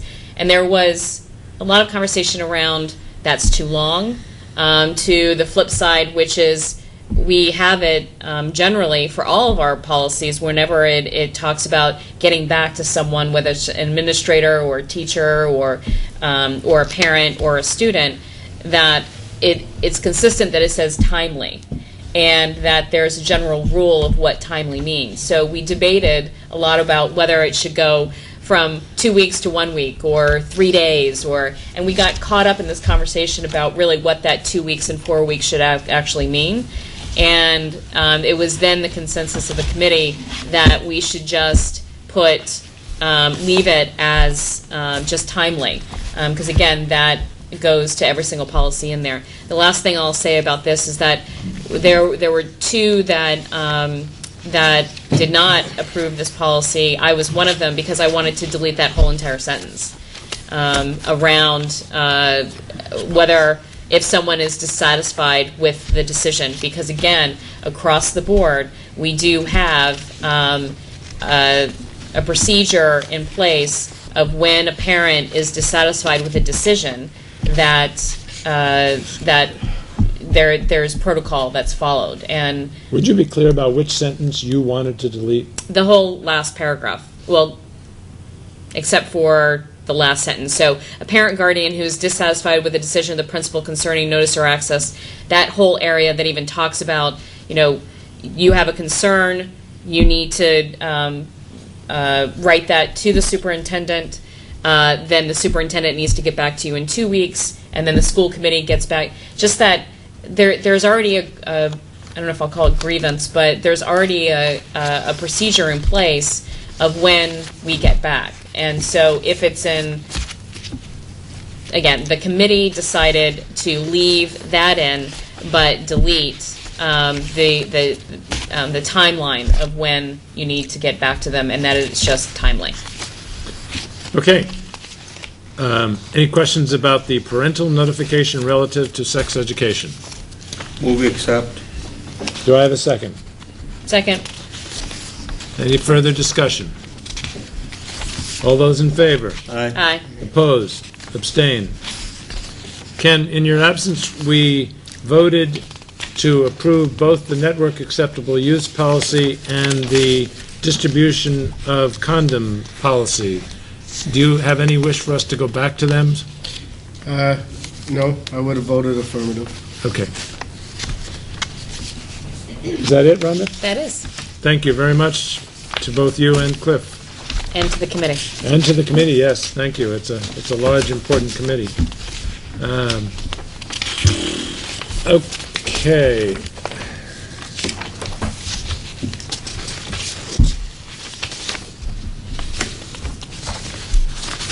Next on the agenda is item number 5, Superintendent's Report. No, you still have 2 more we committee have Oh, I'm reports. sorry. And Yes, I action. do. Designers Selection Committee Master Plan Study. Barry. Okay, in the newsletter that you have, that I've buried on my desk here below things, you have a short thing from me saying that the Designer Selection Committee has met 3 times. First time was to talk about the process. The second time was to go through all of the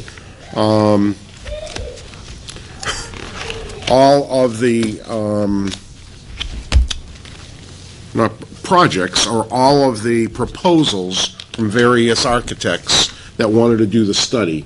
We then had an interview night where we interviewed 2 different architectural firms, and we decided on offering it to the company that worked in designing this building, SMMA.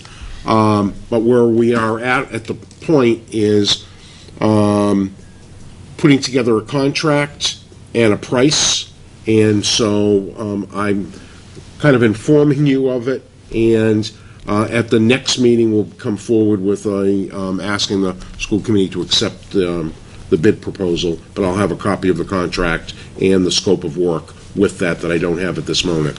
But I will pass this out, anybody that's interested in looking at the proposal from SMMA that was the winner of the design selection. For mine. Nope. No, This is for the master plan, which was to look at all of our buildings, Yeah. Okay. to talk to us about space needs and what work needs to be done on the facilities as far as order. Basically, it's a 10-year plan for your facilities management as well as space needs. So that was the Designer Selection Committee report. Ken? I just want to know if that can be scanned and sent electronically, rather than just glance at it tonight. Absolutely. Yeah, I think that's a great idea. And a printed copy for my colleague.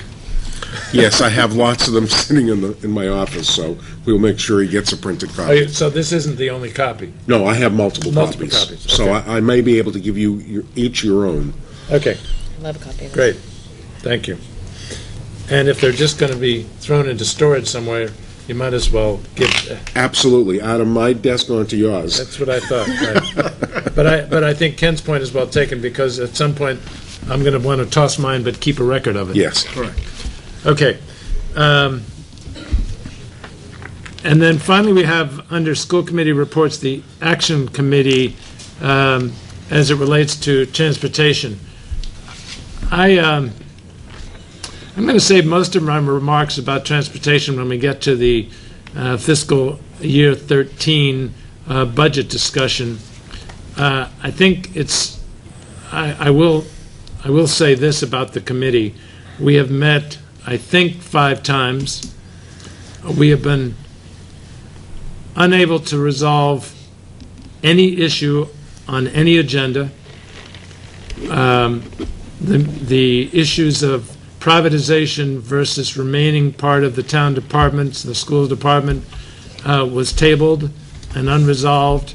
The issue of how to fund transportation, whether it was to be privatized or not, was unresolved. There was one motion that was made as it related to funding, which did not pass. So despite the best efforts of all involved in the committee, we were unable to achieve any resolution. We have agreed to meet when the town administrator is prepared to present his summary of the information he is attempting to glean from his colleagues with respect to the issue of privatization versus staying within a town's departments.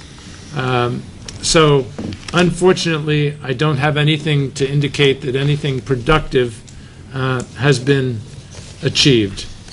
But we will be meeting again, and I will report as appropriate at that time.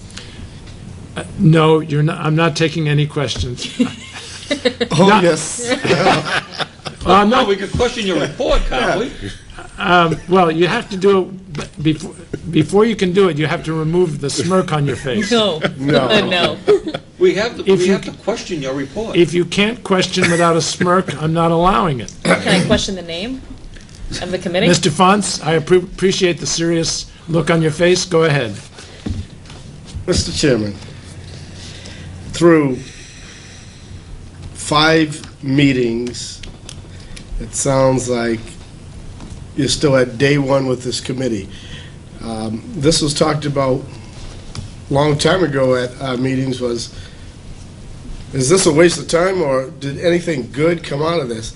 And right now it sounds like I haven't seen any progress out of the committee, so what is the intent of the next meeting? That's my question, is based on your report, 5 meetings, nothing has been accomplished in this committee. To me, it's like what we had a year and a half ago. This isn't an offer to take my place on the committee, is it? Absolutely not. Been there, done that. I'm just concerned that we're at wit's end right now. I will talk more about that issue, as I said, later in the agenda. Fair enough. Dr. Sylvia, would you like to add to Mr. Fonce's comments? Well, you're going to talk more about this later? Not the action committee, but transportation. Well, I guess my question is this, and this is just for my information as a board member, and I'm not going to be fresh. Thank you. Jessica, Yes. you have No. You have a foot, right? Use it appropriately. But I know there was some insinuations at the OPL that for some reason there is a perception out there that the school committee is not working hand in hand with the town fathers or other people in the community. Well, from my recollection, this is the second such committee that has functioned, and we're no further with this committee than we were with the first committee. Well, at least the first committee got us a transportation director. Was there any discussion at all about the safety aspect of the buses? Because that seemed to be a hot issue at the OPL, to the point where we were accused of leaving kids on buses, but yet no one knew that the person responsible for that got fired. Has there been any discussion about this outrage that was expressed at OPL about the safety of the buses? No. So basically, the safety of the buses are not coming up. It's all about coming up with a decision on whether to privatize or keep it in-house, and that hasn't been made yet. And in either case, how to fund it. Well, I can honestly say that we've made every single attempt as a committee, and I'm just speaking for myself, to be transparent on this issue. And we are no farther along than we were when I was chairman of the committee, which is 2 chairmans ago. No further along. That's pretty sad. Thank you. Would you like to add to the comments so far? Pylon, as you know, Pylon is a the term that comes to mind. this has always been a budget issue. And to me, the way that we're going to have additional action is by addressing this through the budget. We need to figure out how we are going to replace our aging bus fleet. That is the issue, and that is what we have to take care of going into town meeting and this budget year. We have to address it through the budget. We can continue to talk about it, but if we don't address it in this budget cycle, we're going to have to take we're going to have to make major decisions that are going to not be too pleasant for the citizens and to the parents, and it's unfortunate. Dr. Rabinovich, Superintendent's report. I'm going to move right into my budget discussion, which I have a presentation that will elicit conversation, I believe. Fine. While that's being set up, I thought it would be Everybody appropriate to set this up by a copy of this letting people presentation. know that a very conservative 3, 4, but 5, very major 7, national 8, publication, the Wall Street 9, Journal, 9. literally, I believe it was today, it could have been yesterday, announced that the uneven distribution of resources for public education is, in its view, a national security issue. I think it's quite remarkable when the Wall Street Journal views the fact that Wareham and many other communities does not have sufficient resources to do what it's trying to do for the children of this community and many others is a national security issue. So with that context, Dr. Rabinovich, would you like me to start with non-net, or are you going to be ready shortly? I hope I'm going to be, I'm here. Okay. Oh, wait a minute. Man, am I being good? You risk Dr. Sylvia making another cogent comment. No, I'm being good. He doesn't even have to make the comment anymore. I'm being good. Everybody knows what he would say. Do you want to hand this down?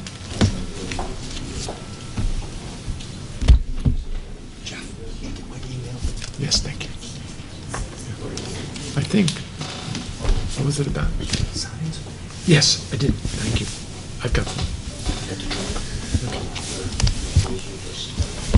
You have a computer?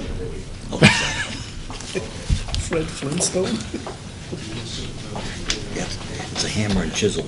Dr. Sylvia will focus his attention on net school spending. Following that, I will have some comments to make about transportation or non-net school spending. Dr.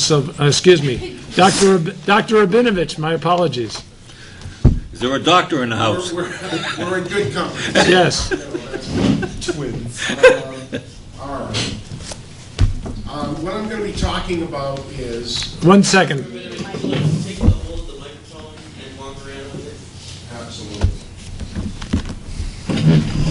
Thank you, Christian. And I know that you probably want me to look at the camera, but I feel like looking at the board, so it's a little bit of, we'll go back and forth. The back of my head is fine, all right. There is a cost in amending our budget. I am well aware that the number that we have voted before, the town feels that they cannot afford. So I would like to show where we are, how we got there, and what the costs involved will be. This is a slide that has been on this presentation for the last 2 years.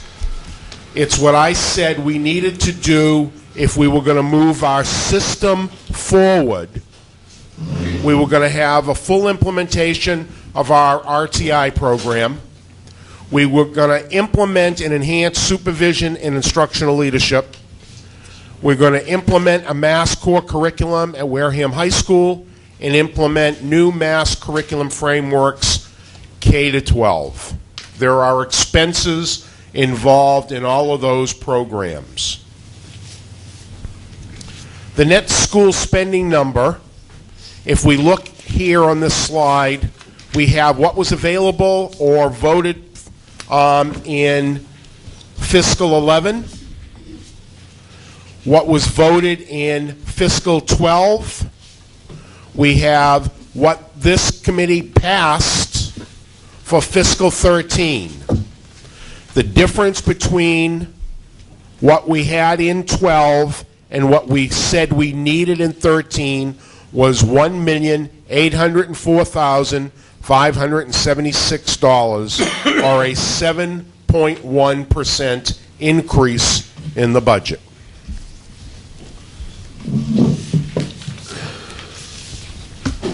There are two articles coming at town meeting that affect this budget number. The first one is Article 20, to see if the town will vote to appropriate and authorize the treasurer, with the approval of the Board of Selectmen, to borrow a sum of money contingent upon the approval of a Proposition 2 1/2 debt exclusion for the purpose of funding the purchase of instructional materials for use in Wareham Public School classrooms, or to take any action relative thereto. On the next slide, we have the explanation.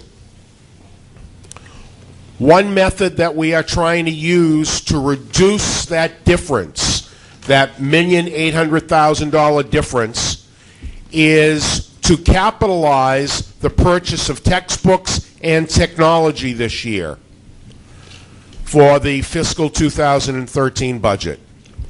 The sum of money for this article is $341,000, which would increase your taxes one time. If you paid it off in 1 year, if you had a medium-priced assessed house of $230,000, that would cost you $23.19 on your taxes. If we paid it over 5 years, it would add $4.64 per year for 5 years. The way the money is distributed was, go backwards if you could, $251,000 were going to textbooks in elementary literacy and high school mathematics, and $81,000 for computer replacements across the district. Both of those are currently in our budget. So if we can get this voted in the affirmative, and then if the selectmen put it on the ballot, that means we would get this money, we would be able to buy these materials, and we could live without it in our current budget. Article 26, to see if the town will vote to raise and appropriate, contingent upon the approval of a Proposition 2 1/2 override, a sum of money to avoid teacher layoffs or to take any action relative thereto. Dr. Rabinovich, I just want everybody to know, certainly those folks at home, Could you go back to that slide? that while the article says to raise a sum of money, and this is the second article that says that, the actual motion that would be before town meeting would have a specific dollar amount to be appropriated. Which is on the next slide. Exactly. But Dr. Sylvia has a question. Go ahead. The last clause, what exactly does that mean? In writing these articles, I sat both with Attorney Bowen and with the moderator. And This means that, let's say in hiring a teacher, you needed to spend some money on an advertisement. This would allow you to do that.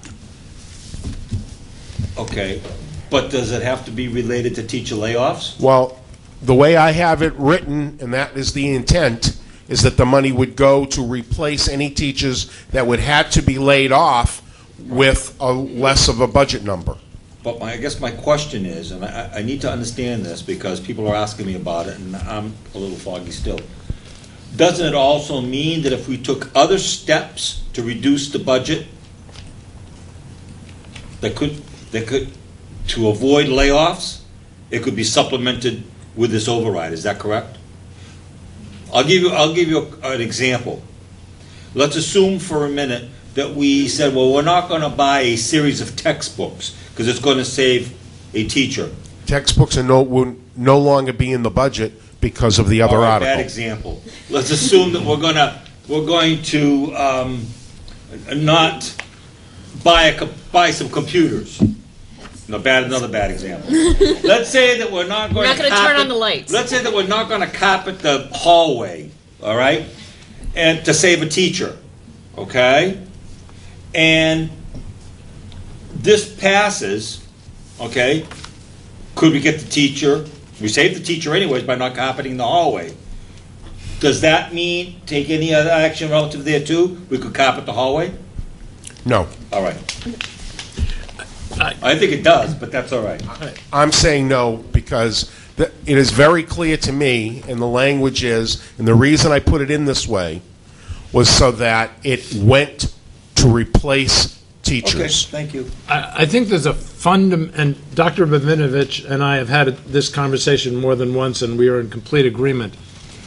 There's a fundamental problem with trust in political leadership in this country. Forget about this town. It crosses all boundaries. And that is, if you say you're going to do something and you don't do it, you've cried wolf, and every kid understands what crying wolf means. Which means... No, I understand. Right? So if we say we need money to do certain things in the form of a debt exclusion or an operational override, and we don't get it, that means we don't do it. Or we do it in the case of the layoffs, and we don't do it in the case of the textbooks and the technology. So everybody should have confidence that this school committee and this superintendent means it when we say we need this money for this. If we don't get it, the consequences are real. This next slide, let me just go through the numbers for you. It's kind of small on your handout. The first number is what was budgeted, what this committee voted for the net school spending number for fiscal 13, $27,195,370. The two articles that I've just read, both the $341,000 Article 20 for instructional material and Article 26, the $780,000 for the replacement of teachers, subtotals to $1,121,000. If we reduced our budget by those two article numbers, we would have the net school spending minus articles, which is $26,074,370. But using the draft budget that was passed out by the town administrator on last Saturday, the number that they had for the school department at that point was $25,003,019. That gives us a shortfall, or things that I felt I needed to come up with cuts for, of $1,041,351. And let me add one more number at the risk of too many numbers. If we were level funded, because the 317-12 draft TA budget is not level funded, if we were level funded, it would still require an additional $683,000 in cuts.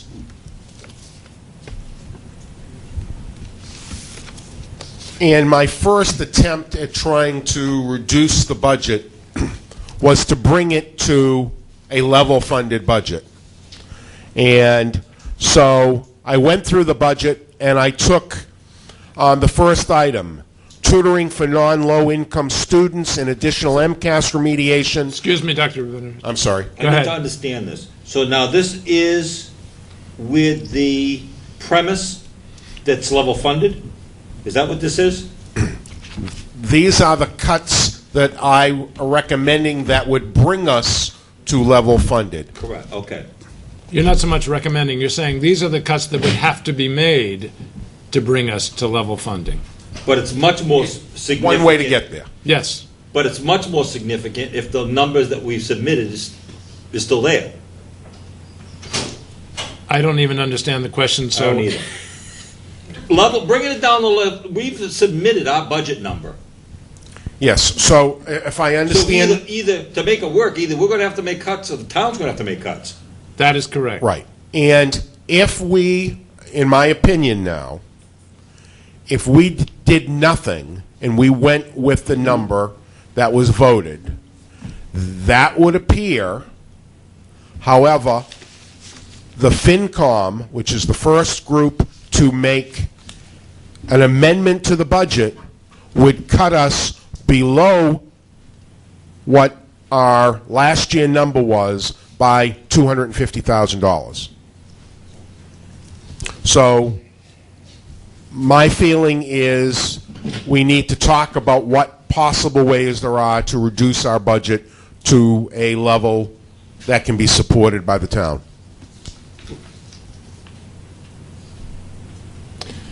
Another way of I'm putting just, for discussion purposes, just trying to lay out how we could get there. Another way of putting it is, both Dr. Rabinovich and I have come to believe that there really isn't any money to support the original budget. And the reason is because on January 25th, when we initially voted, we did not have the revenue figures from the state. So it was perfectly appropriate for us to say this is what we need in order to run the schools at a level that is good for our kids. It is now clear that even though that's still true, the money to support that doesn't exist unless the revenue is generated by the town itself, because it is not coming from the state. And therefore, I think we need to discuss and potentially vote a new number this evening. Go ahead. So, Did you in have the a question? budget, Cliff, did you have a question? No, I'll wait. Okay. this tutoring for non-low-income students and additional MCAS remediation were new programs, not something that was funded in fiscal 12. So here is $86,396 potential dollars to cut. But I would add it's been requested by parents. And by principals. We have run a summer school here at the middle school at no cost to the students for the last, let's call it 4 years, or maybe 5. There is $25,000 in the budget for that summer school. I am recommending cutting all of it.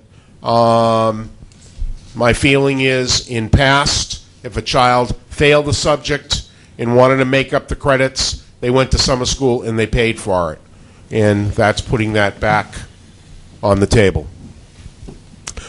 Additional staff. One of the things you saw is we wanted to implement fully mass core, and therefore we were adding 2 staff for the high school and some other additional staff.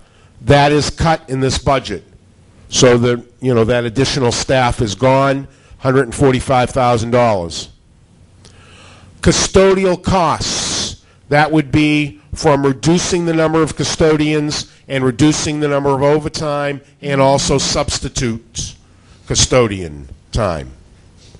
Secretarial costs that would come down to the loss of a secretary. Administration, that's spread throughout the district. There are about 3 FTEs involved in this, $147,674. Others cuts, substitutes, and some other miscellaneous cuts, $60,000. The savings from the people who have already told us that they are going to retire and replacing them with fairly young new teachers, savings of $114,395. That subtotal of adding up all those cuts is $676,135.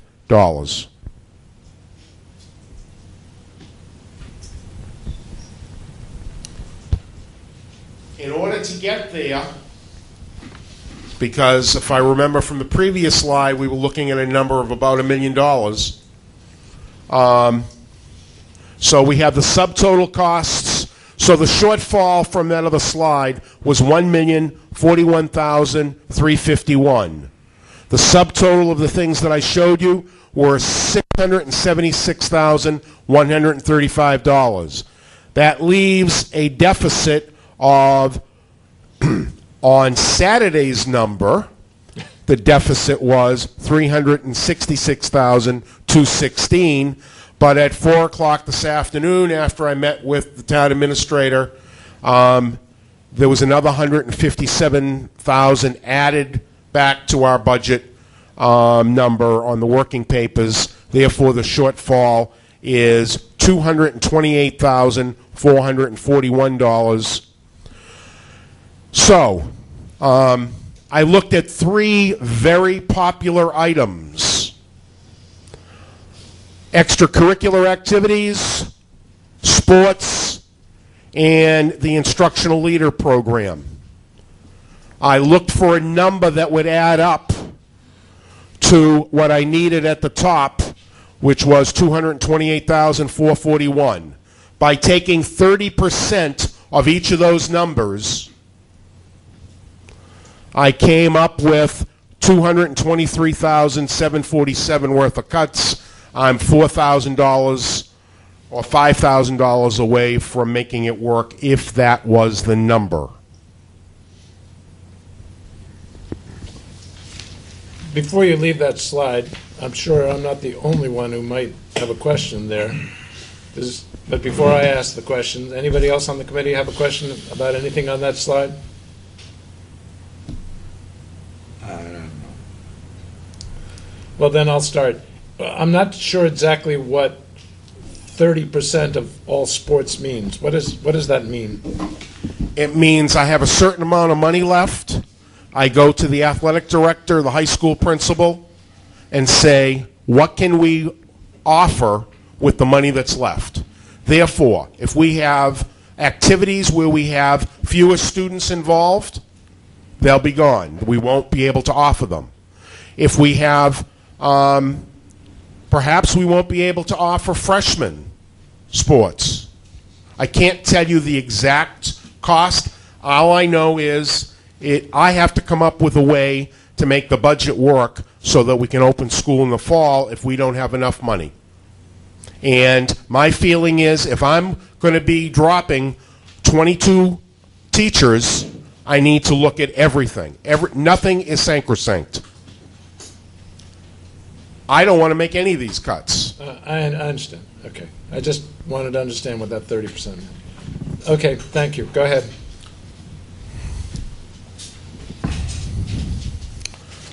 When I was pondering some of the comments of the town over that we need to cut our budget because they have to cut their budget and that there's not enough money, I went back and I looked at 4 years. And I looked at the difference in general government that does not include health care, because our number, net school spending, in this particular, does not include health care. So there's no in-kind on either side of this equation. I looked at what was approved at town meeting from the budgets, and we see that if you average it, 2 years ago when we had a new administration in town, the budget went up 13%, or $1,174,322. The school department that year went up 3%, or $742,617. That was the health care holiday people were talking about, that money was added to our budget. It was also added to the town budget, plus all of the growth that year was added to the town's budget. So when we then begin cutting once again, and then if we do the average over 4 years, even after the cuts that the town said that they will make in this year, the town's budget has gone up 2.25%. The school department's has gone up 1.25%. From the very beginning in our budget discussions, what I have been asking for is fairness. So I put this out to those people that think we're overspending and that we're not being fiscally responsible. I don't agree. We have a hard decision to make, and the decision is whether or not we're going to cut our budget, and if we don't, then we go into town meeting, and in my estimation, it is not going to be a pretty sight, because then it's going to be one department against another department. And it will be safety versus education versus clean streets and other services. From the beginning, the problem that we have, it's not the expenditures, it is our revenue. We don't have enough for what we need. That's why we're coming before the town and asking for the override and for the debt exclusions. And that I would hope people will come out and support it and give a clear message that it needs to be on the ballot so that our town citizens can make that decision. Lastly, using some of the slides from here, I will be creating a newsletter for town meeting. It will go out before that to our schools, as well as websites and other places. I have been meeting with parents. I will continue to meet with parents about what they can do to support our needs for the children of this community. All of us hopefully will be there to attend town meeting and to get out and vote on April 3rd to support the children of Wareham. And after the election, contact your elected officials with regards to your wishes about the support of our overrides and debt exclusions. Mr. Chairman, I'm finished. And I better not run for office. I'll continue with transportation, then I'll open it up for comments and questions. When we voted on January 25th, let's call that Plan A. What did Plan A represent? I'm going to specifically avoid numbers because they really aren't in many ways necessary. Plan A was to take an operating budget of about $1,585,000, and that would be self-supporting. It would be enough so that we would not have to cover any deficit with the revolver. And then with a combination of the revolver surplus plus the school's share of the meals tax and a hoped-for contribution from the Capital Planning Committee, those three pieces, we would have enough money to start the process of replacing our fleet so that we would end up with a fleet that averaged about 5 years in age and nothing more than 10 years. That was Plan A. It's my opinion that Plan A is dead.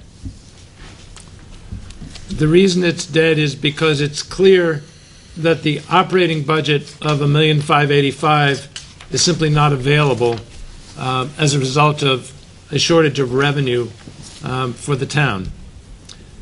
It's also dead because although we initially were offered $100,000 of the meals tax revenue, that has been removed from the town administrator's budget as recently as Saturday morning. And finally, the Capital Planning Committee doesn't get to print money either. So their ability to contribute money to the replacement of buses has also disappeared, despite the fact that I think they made their best efforts and would like to have done so. So for all those reasons, I think Plan A is dead. So that brought us to Plan B. Plan B was to accept a lower and level funded operating budget of $1,341,000 and take the surplus that the revolver is expected to generate, combine those two pieces to create essentially a balanced operating budget. But notice, to balance the operating budget, we now need in Plan B the revolver. And then we would use our share of the meals tax, which disappeared Saturday morning, plus a debt exclusion for an amount that was initially planned to be approximately $360,000, but when that meals tax disappeared, it probably needs to be a little bit more than that. And that would get us the same break-even operation plus a replacement of the fleet so that it would average 5 years and nothing older than 10. Mr. Chair, just a point of information. Yes. Clarify that $100,000, yes, it was taken out of the non-net and put in to the net to close the gap. It went into the general, correct? I just want to make sure that disappear. The $100,000 is still proposed, but it's just not in the non-net. I suppose to the extent that all money is fungible, but it disappeared from the availability for the transportation budget and to replace vehicles. But your point is well taken. So what do we have left of Plan B? The real problem with Plan B is that the debt exclusion is an unknown. The meals tax is not available. Any portion of the meals tax is not available. And there doesn't seem to be a consensus among the political leadership in the town that there should be support for the debt exclusion for this, specifically for transportation. I was hoping that out of the Action Committee, I would be able to report to you that there would be. But in fact, when we were hoping a motion would include a debt exclusion component for supporting transportation, it was specifically not included. So we are now at the point of having to consider a Plan C. I am not smiling. Plan C would still have the lowered level funded operating budget, and it would still require the revolver surplus to support the overall transportation department. But now, in order to replace any vehicles, since we cannot count on the debt exclusion, it would require two things.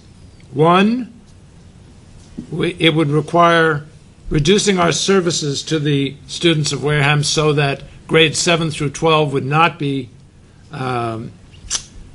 transported, which is legally possible because K through 6 is the only thing that's legally mandated.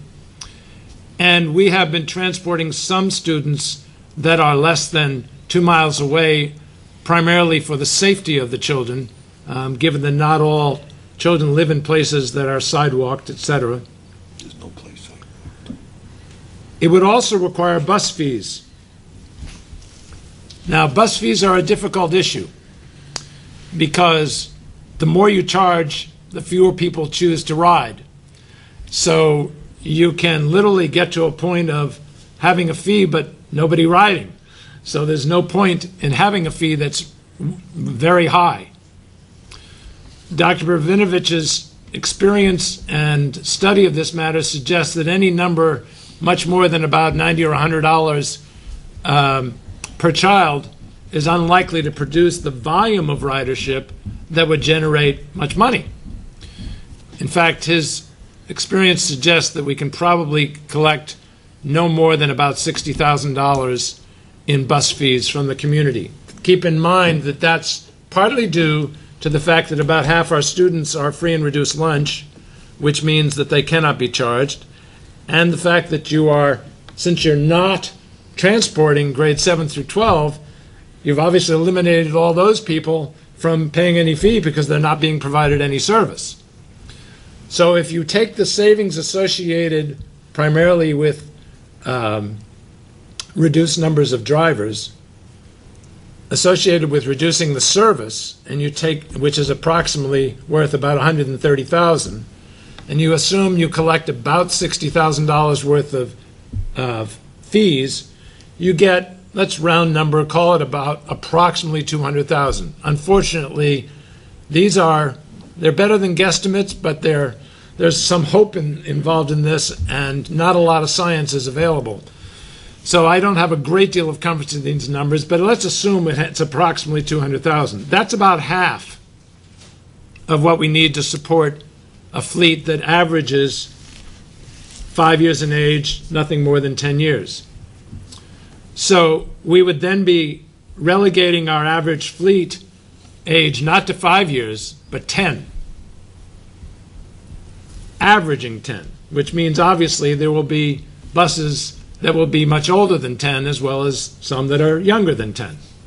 So it would be slightly better than we are today, but not much. Now, the reality of this needs to be emphasized. We have a legal obligation to provide transportation to children K through 6 who live further than 2 miles away. No matter how much we don't want to spend money, and no matter how much we don't want to have debt exclusions or overrides or any combination of the two, we cannot avoid having a transportation services, whether privatized or not, for these children. And so Plan C, frankly, is we have to have a plan. It's not possible to kick this down the road, as the saying goes.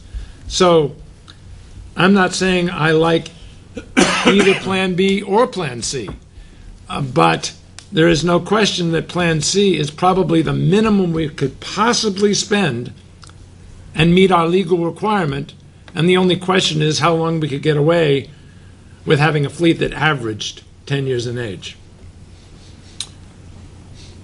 So I will take questions on transportation. Cliff. You said we have a legal obligation to transport students through grade 6. And that's true. But if I could just interject, we have a moral obligation. We have a moral obligation because we've heard over and over and over again about the risk factor of transporting kids. Well, I want to tell you right now, the risk factor is a lot greater if we've got kids walking our streets, because there are very few sidewalks in Wareham. And so I contend that we have a legal obligation, yes, but we have a moral obligation. We have so few sidewalks that we are putting a greater risk on our kids, and I can't support that under any circumstance, and I won't.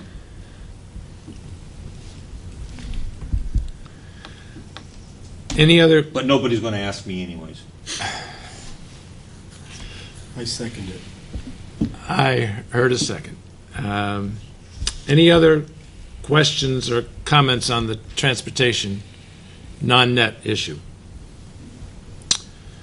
Okay, then I'd like to move to the next item on the agenda, which we obviously are essentially in, which is, do we want to vote some new numbers for both either non-net, net, or both?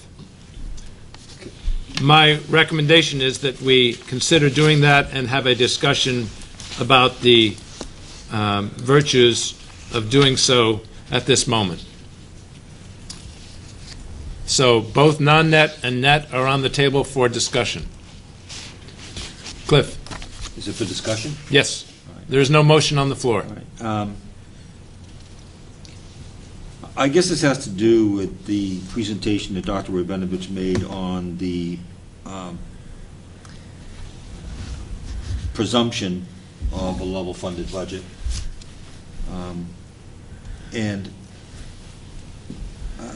I guess I can't put my finger on it with any degree of certainty, but I would hope that if it came down to having to make massive cuts, that the cut strategy that was presented tonight would remain fluid. I would like to have a little bit more input, and I know it's not my job. I know that's reserved for our Chief Executive Officer, but I think times being what they are, that some discussion about for these cuts might ensure, because might be a good thing, because again, an awful lot of this depends on where our override articles, how they move, and the level of approval. But I think that we all have a perception of the cut process, and we all get our updates, and I just think that while I appreciate the efforts and the sincerity of what was presented tonight, some of us may have some ideas on other areas to cut. With that being said, I can honestly say that we also have to face the reality that some of these 2.5 override articles will not pass. And whether they pass or don't pass, we're still going to have layoffs. But certainly, if they do not pass, the layoffs are going to be that much more severe. But we cannot get out of this if they don't pass without those draconian layoffs. However, getting back to the cuts, I am of the mindset that before we totally dismantle the academic framework of Wareham Public Schools, we have to look at all things in terms of cuts. And 30% on sports may not be enough. 30% on extracurricular may not be enough. No, excuse me, I think it was 100% of extracurricular. Well, whatever. No, it was only 30%. 30%. I didn't see any 30% next to it. Well, all I'm saying, Okay, all I'm thank you. saying now, based on what scenarios transpire, I am not willing to approve cuts that are going to dismantle the academic framework of Wareham Public Schools while we provide some extracurricular activities. Now, I'll tell you, extracurricular means everything to these kids, but it's the key word on that is extra. And so we're going to have cuts, but I would hope that when it really comes down to putting the pen to the paper, I would be in favor of looking at every possible scenario that would minimize minimize the cuts, preserve as best we can the academic framework of Wareham Public Schools.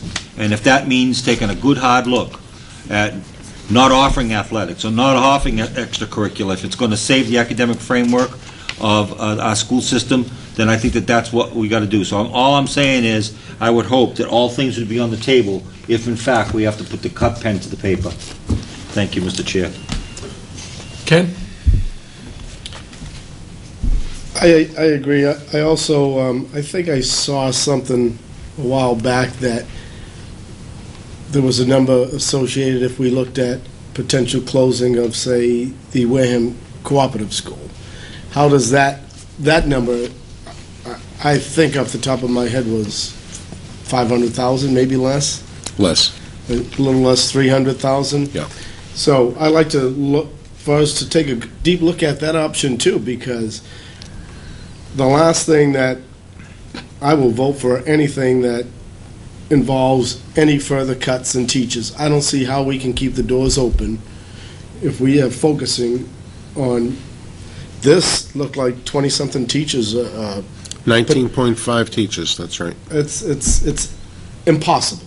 It's impossible to continue to run a quality education if we are looking at cuts and teachers involved. I don't Well, see, it's teachers plus other personnel. well, I understand that, but I like us to look at other options. And I do too. If it means taking a look at the co-op school, that will save an additional 15 teachers.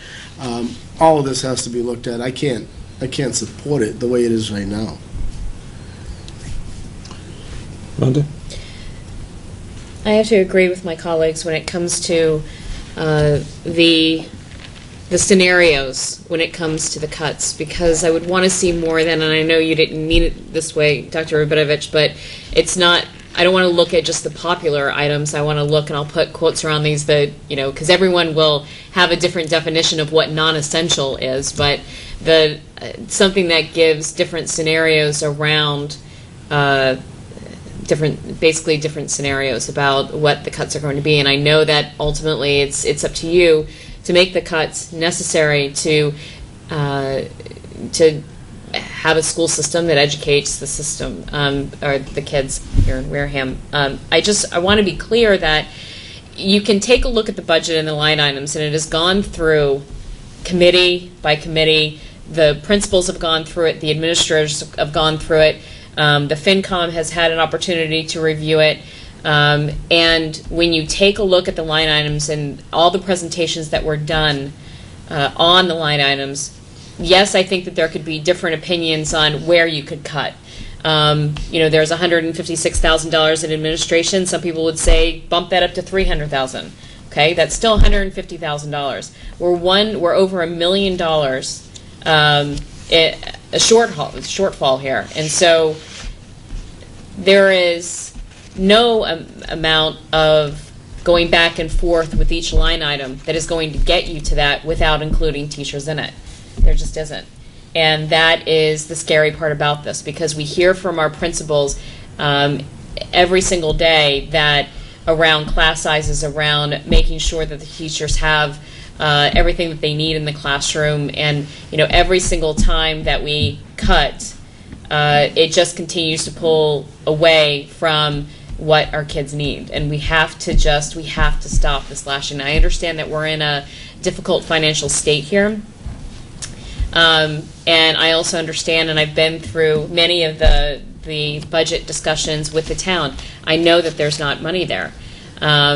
We do, though, have to look at ways to keep the bare minimum that we have right now with our to educate our kids, and so I think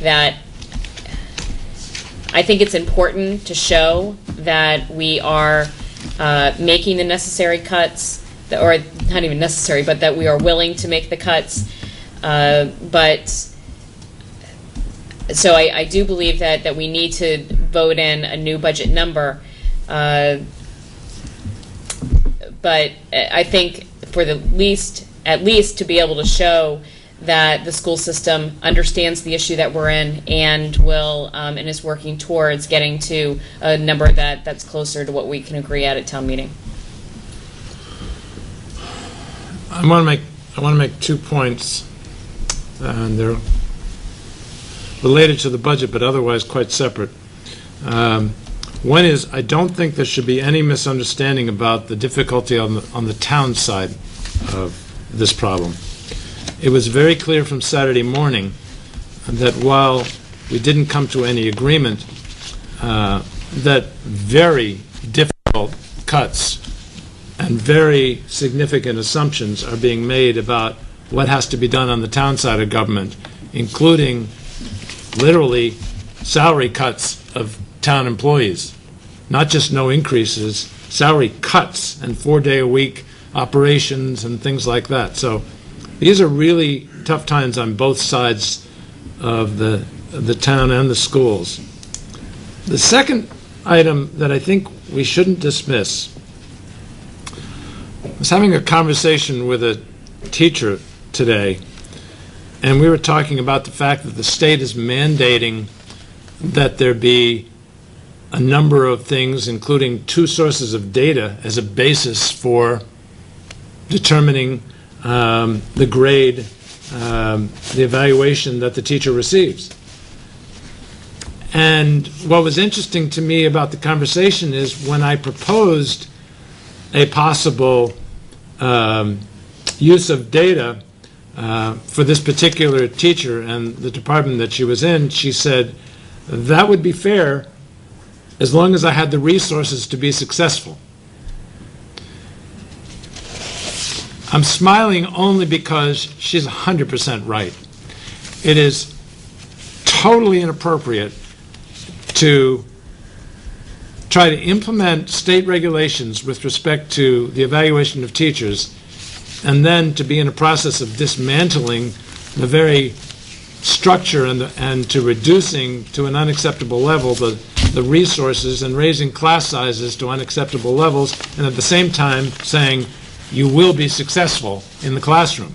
It's just not going to work, and no one is going to want to be a teacher in Wareham. So I think we need to recognize that there are sometimes, if not unintended consequences, forgotten consequences associated with cuts that get made on paper and then have to be implemented. Having said that, I do think it's a good idea to make some changes in the numbers that we voted on January 25th. And as a minimum, what I'm recommending, and we'll take a motion if the committee is inclined to do so, that we reduce the non-net spending number down to the $1,341,652 that is in the town administrator's budget. It will require that the revolver be used to supplement it in order to be a break-even situation for the operating budget for transportation, and we can hope that the good people of Wareham will see the need for the debt exclusion so that that's the source of funds for replacing our vehicles. That would be a $243,000 and $243,625 cut in the non-net transportation budget. And the second thing I'm recommending is the value of the debt exclusion for the textbooks and technology and the value of the override to reduce the number of layoffs necessary. I say reduce because there still will be some. Yes, they will. Reduce the number of layoffs necessary. Those two combined add up to $1,121,000, as you saw in Dr. Rabinovich's presentation. That would bring the net school spending number down to $26,074,370. So if the committee is so inclined, or if anybody on the committee is so inclined, I would like separate motions to do that at least. Now, I'm not saying you couldn't recommend a different number. I'm just saying as a minimum, I think we need to do that. I think the numbers are somewhat fluid.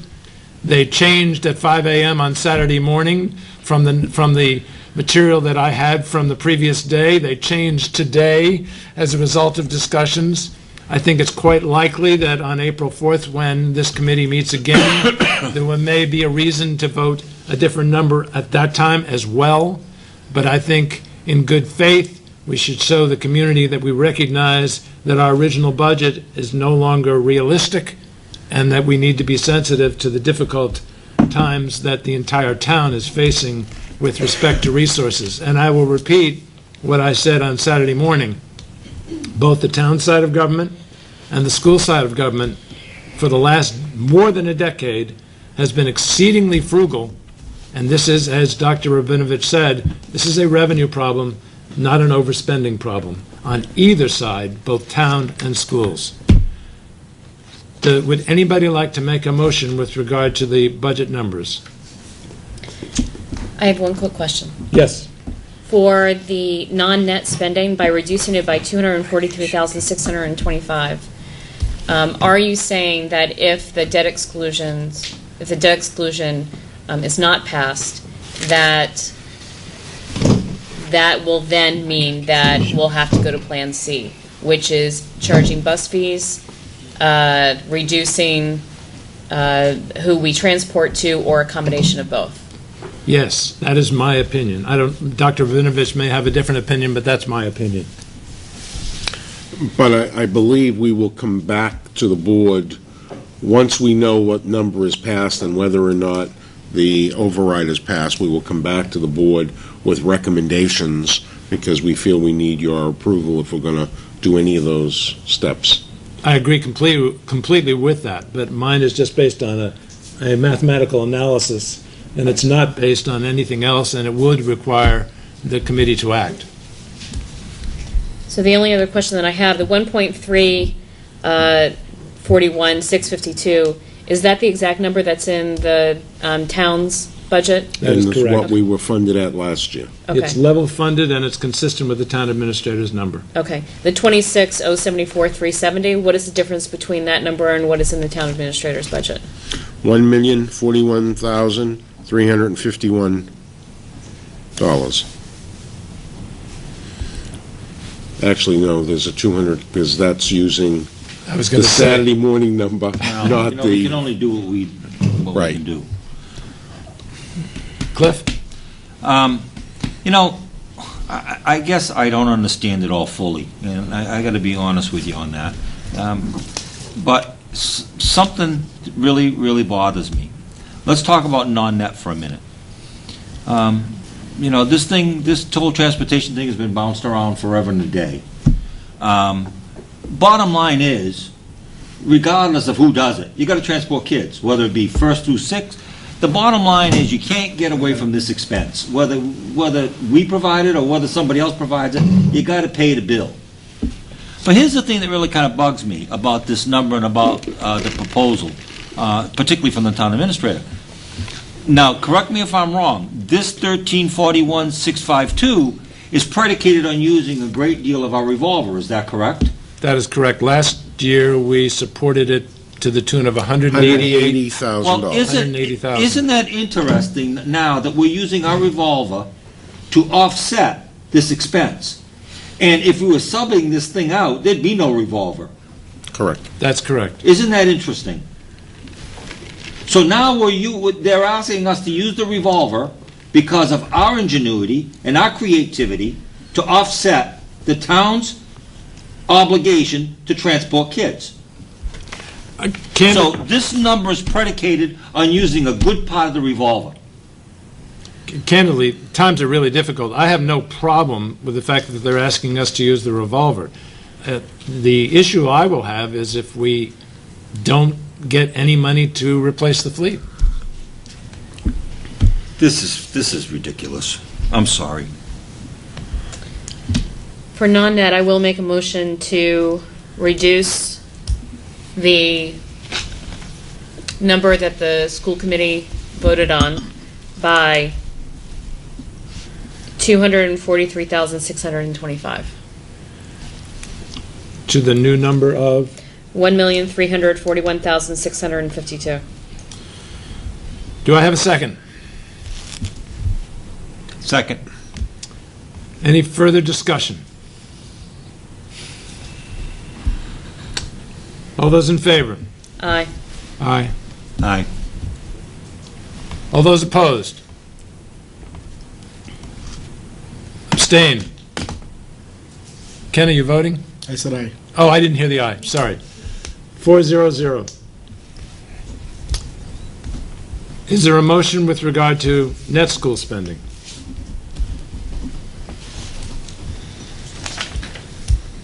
So, again, just so I know what we're Please. talking about. Yes. So this number, this recommendation of 26,074,370 is,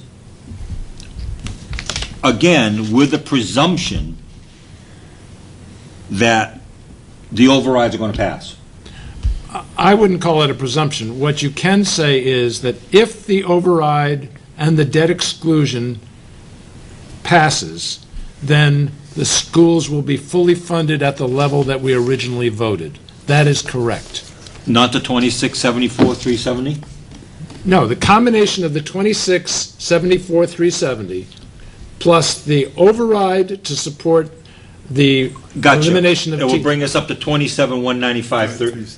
Gotcha. That's All right. exactly right. All right. Which was the original number. All right, gotcha. I understand. So,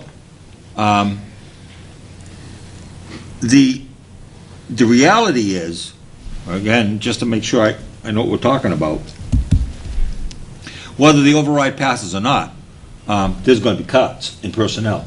Yes, So the override is not going to save every personnel. that is There's going correct. to be cuts. Okay, thank you. It will reduce the amount. Right. Do I have any motion with regard to net school spending? So moved. Was there a motion? Oh, so moved? Thank you, Ken. Do I have a, What is he? okay. He has to tell me what he's moving. Use the number, Kenny. 26, Then- 74. 26,074,370. For net school For spending. net school spending? Correct. Thank you, Ken. Do I have a second? Second for discussion. We have a second for discussion. Yes. I think that the only concern that I have about voting on this one is that we're still $1 million apart, $1,041,351. So I think that I would be willing to support this reduction, knowing that the committee will have to come together and decide on what number they're going into town meeting with. Because right now, the number that, correct me if I'm wrong, the number that we're voting on right now will still go into town meeting. We will still go into town meeting if we keep this number with an unbalanced budget. The TA would go in with an unbalanced budget because our number would be the $26,074,370. His number in his budget has us at $1,041,000 less than that. As I said earlier, this is a dynamic situation, number one. I would predict that this committee will be asked to re-vote again, potentially as early as April 4th. And on top of that, we have been invited by the Finance Committee to come to their meeting on the 28th. In fact, I would like to know what members would like to be there, because depending on the number of members that want to attend, that would be 6:30, March 28th, Multi-Service Center. Depending on the number of people that would like to attend, we will need to post it as a meeting. I plan to be there. I think Rhonda has indicated she can and would like to be there. Are there any other members who I would like to? probably shouldn't be. No, not because I'll go crazy, but because of other reasons. Okay, Because I have to abstain on one part of the budget. I understand, fair point. And nevertheless, if you wanted to be there, I don't think you should feel reticent to be there, because you're always a valuable presence, and I say that with total respect, as you know. Thank you. Do you plan to attend? What date is it, again? March 28th. Wednesday, March 28th, 6:30 PM, Multi-Service Center. And Jeff, Yes. through you, Cliff, one of the reasons why it's important for me to be there is because, again, it is another data point for me to hear how the committees, with the due diligence that they're doing, new ideas, different ideas. It's another data point in my head that allows me to go in and make the right choice on April 4th. So it's just with the FinCom? Just for the FinCom. FinCom, that's correct. And I'll be there if you want me there. Absolutely. Ken? I will not be there. Okay, but we will have 3, so we need to post that as a meeting, and the entire agenda will be the FY13 budget. discussion with FinCom, right? Yes, exactly. And Mr. Chair, I just want to state, I will not be there, not because I don't want to, but I am on call with my job all through next week. You never have to say that, Ken. I completely understand. Okay, so We have a motion. we have a motion on the floor, and we are still in discussion. Is there any other questions or concerns or comments that people would like to make? Okay. All those in favor? Aye. Aye. Abstain. Aye. Opposed? And we have an abstention, so it's 3-0-1. I think that's enough for this evening for the fiscal year 13 report. We have covered item 7. Don't you have to do total net school spending? Point well taken, thank you very much. The total now is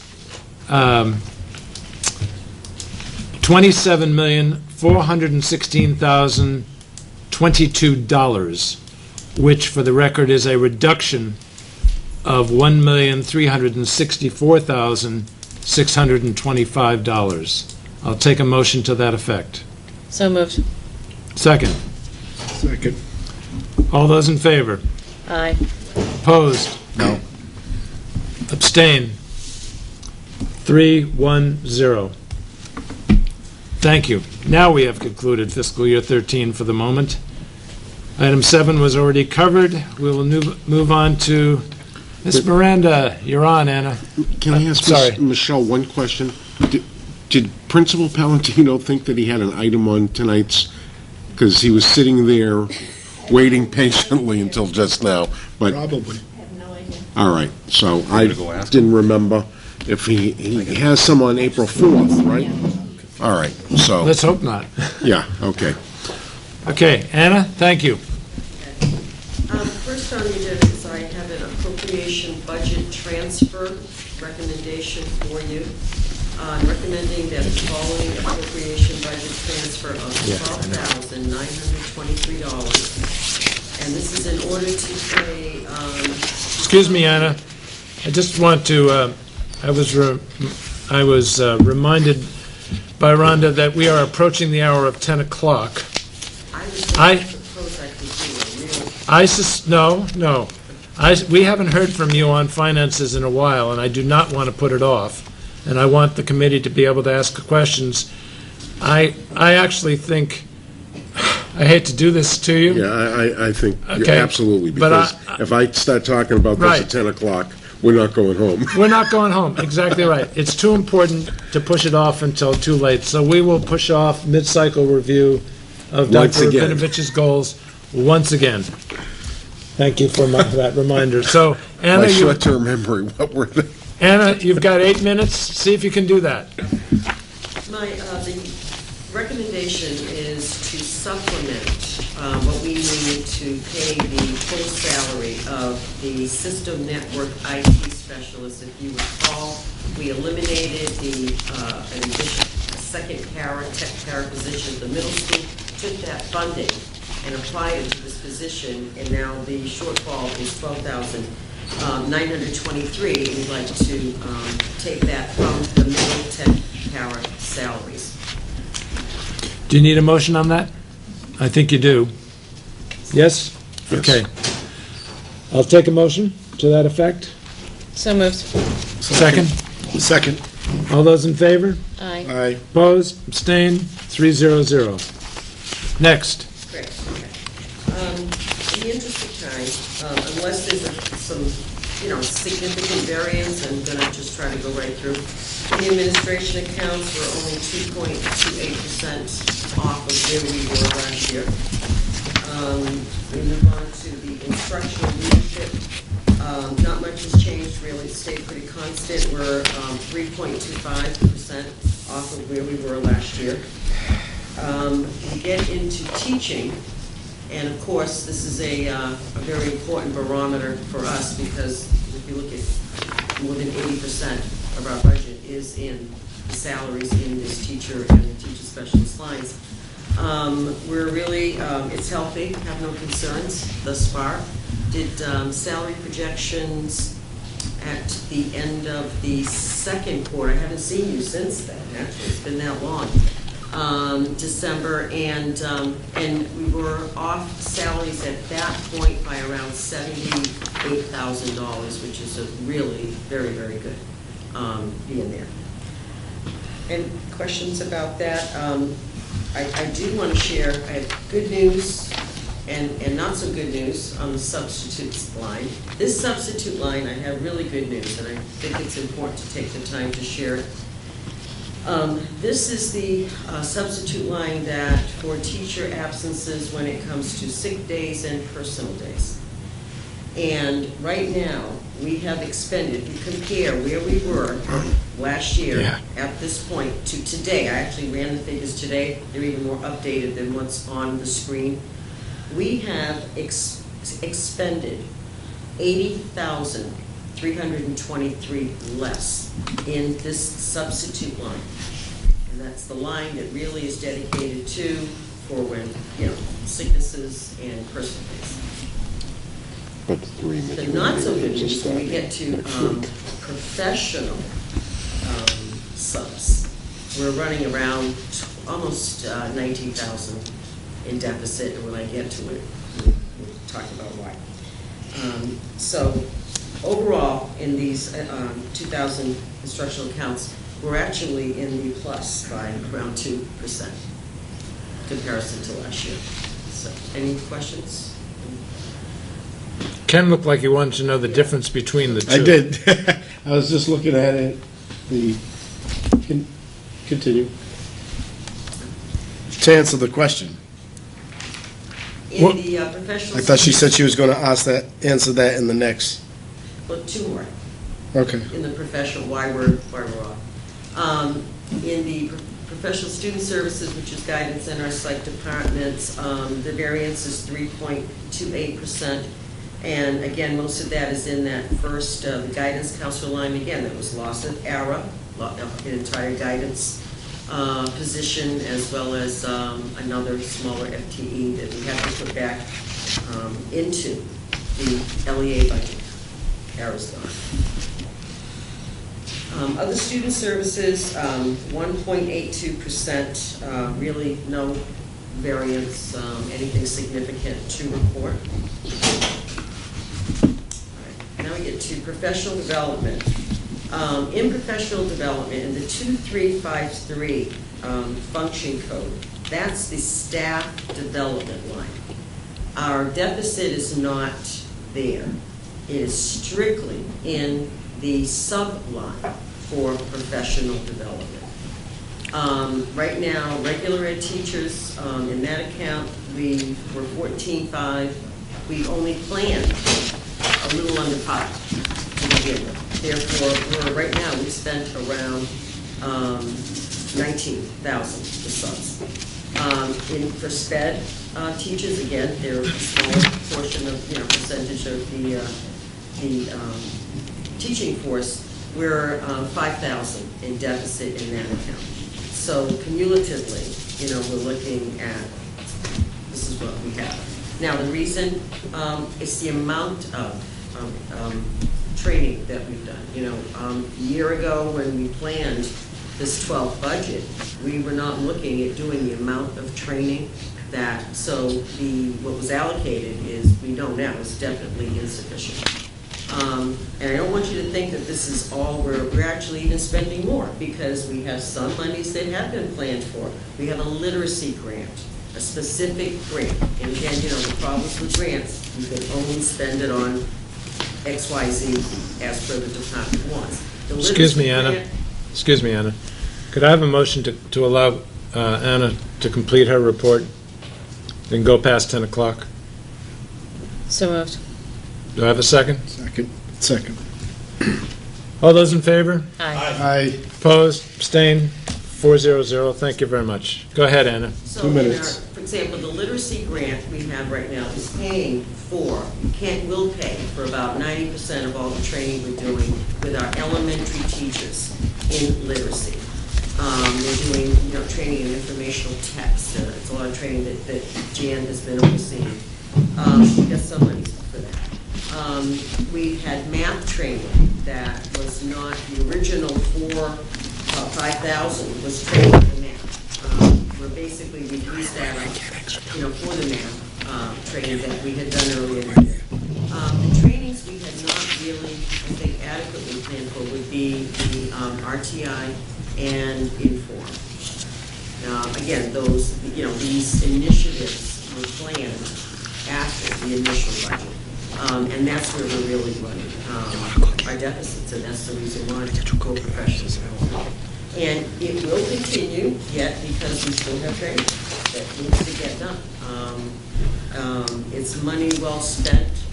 Our teachers need this time and the support and the training if we're truly going to expect them to be able to, fulfill the expectations that we have in terms of them implementing, what we're training them for.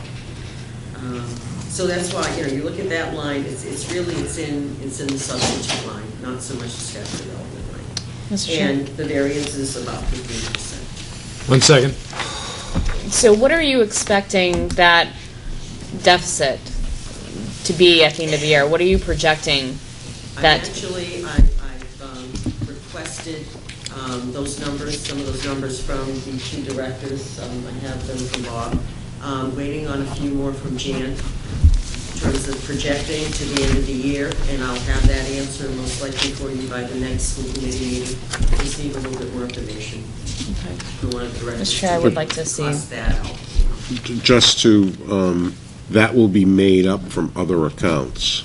Anna has frozen spending in other places to make up for any anticipated deficit. Dr. Benedict just basically informed you of, so now, as of 2 weeks ago, administrative meeting informed the principals that only essential purchasing, yes, paper towels, toilet paper, we've got to call the plumber, we've got to fix the electrical, when it happens, but that's, about it. Until, I'll feel a bit better, actually pretty soon, March 30th, end of third quarter. We'll do the salary projections again, get a feel. By then, we won't be really spending from my heating accounts, so all these little variables, and then I'll look at what's being projected to figure out, where we're going to be, whether or not we need to be concerned. There's something really troubling about the fact that we've now defined essential as paper towels and toilet paper. Good point. Good point. Bothers me greatly. Okay. Okay, so any other questions for professional development? In our instructional materials, we've got a 7.93% variance, but again, that's, we've talked about this. We've actually spent more in our instructional others that we had, and textbooks, paper. Again, look at the paper. We've 19% remaining now, comparison to 66% previous year. I recently was made aware that Barnstable County will be doing the paper bid again. We have been able to save considerable money in doing that bulk purchasing with that group. I've been able to tweak some monies to be able to even pre-order, because we even get a more discount. I'm not sure I'm going to be there. I'm not going to take a chance until March 30th and new numbers and looking at, where we're going to be. It may have to wait until the July 1 year kicks in. But again, ideally, I'd like to shoot for being able to spend down some money that way. To give you an idea, last year, paper, this district cost us about $31,000. And that's about where we are. Anywhere from $28,000 to $31,000 for all the sites for paper. Would it be a true statement that our expenditures on paper have increased since we stopped procuring textbooks, and a lot of that is now Workbooks, copied? yeah. I've seen that pattern. It'd be interesting to see. Even if I go back even from when I was a principal and looking Right. at what we had to spend every single year, what you're giving up is the workbook. Okay, now I'm giving up, now I have to duplicate. I have to run copies and textbooks, outdated textbooks. Right. It's almost interesting to see a report that would show if we were to purchase textbooks, what it would result in potential savings from all the copying that we're doing now. And I'm sure we've done for the last 5 years. More in the supplementary materials than the textbooks, because textbooks are a bit more difficult. I mean, teachers find other creative ways to get that information from the textbook to the kids. In presentation now, with the technology that we have, they can do that. But it's when you then want to assess that student's independent functioning on the learning that you got to run off paper because you don't have a workbook to be able to correct her. Thank you. So that's for instructional materials. Operations and maintenance right now. Again, good and bad news, okay? Not really bad, but just, more not as positive. In our heating accounts right now, we have expended $34,653 less than where we were this time last year. Mr. Sweat had asked, I was kind of hoping that as we got to the end here, we would have seen more of a savings, considering that it was so mild. It was such a mild. But again, it's those cold mornings that when they have to, we regulate, we bring the temperatures down to that, 55 to 60, and it's getting these systems up. And it's even worse than that, in the sense that if you take the difference between the two numbers, the budgeted amount and the amount remaining, right?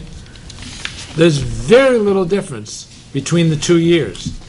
Very little difference. How is that possible? There's not a person watching who isn't grateful. Different amounts to begin with. Remember, we did reduce some of our heating. We have a lower... No, time out. Let me make sure we're talking apples to apples. I'm looking at a budget of $365,000. Yes? Yes. Okay. That compares to a budget of $341,000 for last year. So we actually budgeted about $24,000 more. Okay? I'm looking at a amount remaining of $203,000, and last year the amount remaining was $175,000. So if you literally take the difference between those two numbers, there's almost no savings. And I guarantee you I've saved on propane, and I guarantee you people out there have saved on heating oil and natural gas. How is it possible with all of this wonderful weather, 10 degrees warmer, sometimes a lot more, how's it possible we haven't saved more money? Right, well, and I'm kind of disappointed. I expected for us to save a lot more, too, because it was so mild, but we basically have only, it's $34,000 in terms of if you're just comparing expenditure, not I wish our budgeted. former energy czar was here, Mr. Palladino. We could ask him. We could ask him why it's It's only $34,000 less than what we had paid out the same time last year. Last year was FY11. I'm not sure about the bid. I Expended think the bid $223,000 by blocked it now. last year. I think we hedged our prices. $189. Oh, that's true. Yeah, I think we did. The bid, right. I don't want to spend a lot of time on it given the hour, but I'm just disappointed that it's essentially no savings. Maybe it's those single pane windows. Unfortunately, in the utilities, we're actually falling behind. We've actually expended $47,780 more. And I started really looking at, what I'm seeing is the cost of fuel is affecting everything. In our own department, I started looking at, on a monthly basis, if you go back 2 years ago, our fuel bill, but that would be for all transportation, all grounds, and we have the driver's ed car. Those are the three base, things that we do fuel up. It was maybe 22,000 in October and in this period of time in 2010. 2011, up to about 24. We are now paying 29,000, around 28 to 29,000 a month in fuel costs. I'm seeing invoices. People are adding fuel surcharge. Their businesses are reacting to, the fact that it's costing them more, to get the services to us, to do whatever they need to do. So I'm wondering if part of that utility, too, is everything's gone up, incrementally, and a lot of it, I think, has to do with its fuel. Fuel is driving some of this deficit, I believe. Any other questions? In our insurance and tuition accounts, other tuition accounts, the variance 14.8, that basically is because we have 432,000 encumbered in our 9,000 accounts to pay out special ed tuition. That's really the difference, the variance there. So if I had 700 last year, 800 less means okay. So in summary, right now in our LEA, the LEA total,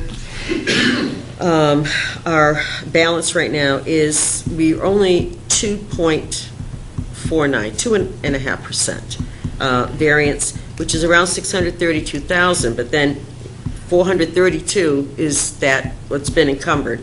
So it's leaving us about a $200,000 difference, which right now I'm comfortable with that. That's fine. In the non-net, we have right now, it's actually less, 4.5%. We've spent about 12,815 more in our transportation budget right now as we did previous. And again, I think fuel is definitely a part of it. And that's under that supply line. Also increased repairs and also increased services. We are transporting more special ed kids that do require, funding. I was just looking at what we've had to pay out since we've had to bid out two of these private companies, and right now.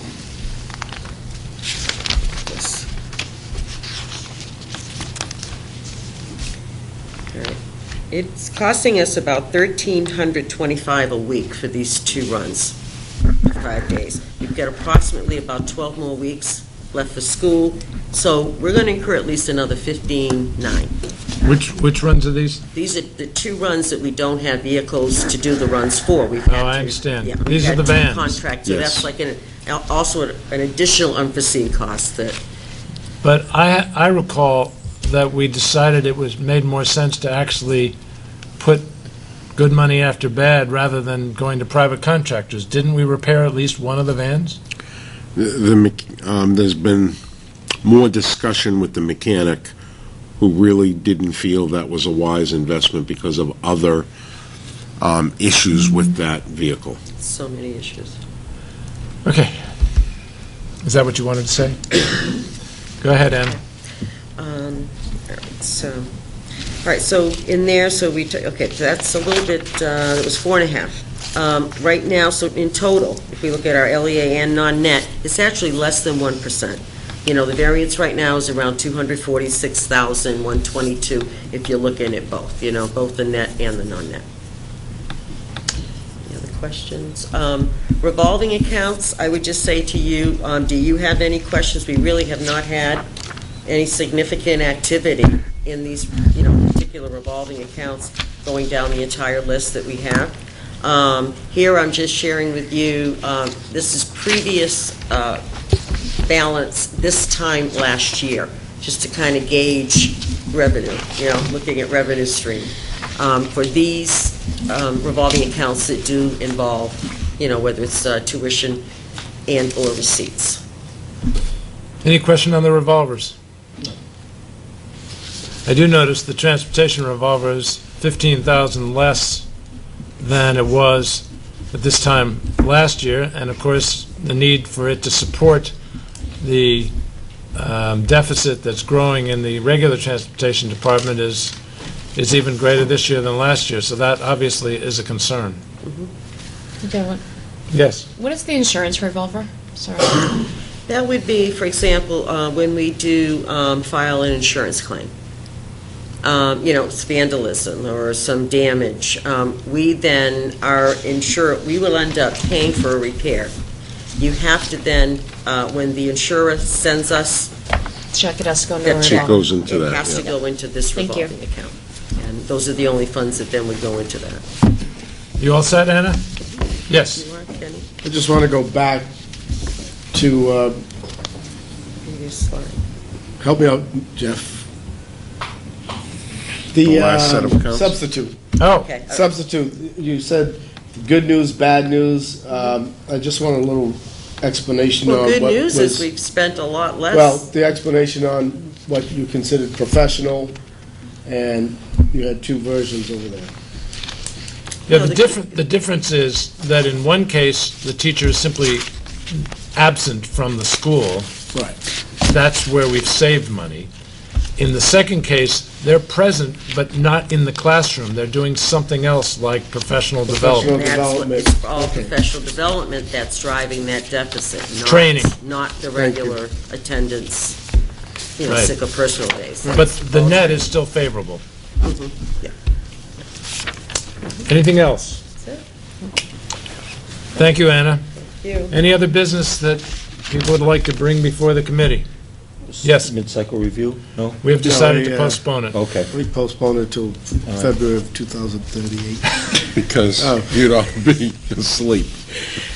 Mr. Chair, at some point, will we be having Mr. Tatro back in front of us to give us a report?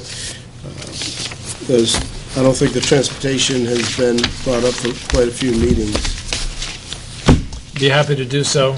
Our agendas have been, Yeah, to say the least, full. I think the next one, we have the athletic report, as well as another thing that Mr. Okay. Palladino is doing. School calendar, and there are some other things, plus my mid-cycle. Perhaps the one after that will do Well, the... maybe we can be Transportation. optimistic, and maybe our transportation subcommittee can actually do something. But your point is well taken, Ken. Thank you. Thank you. Anything else? I'll take a motion to adjourn. So moved. Second? Second, we are adjourned.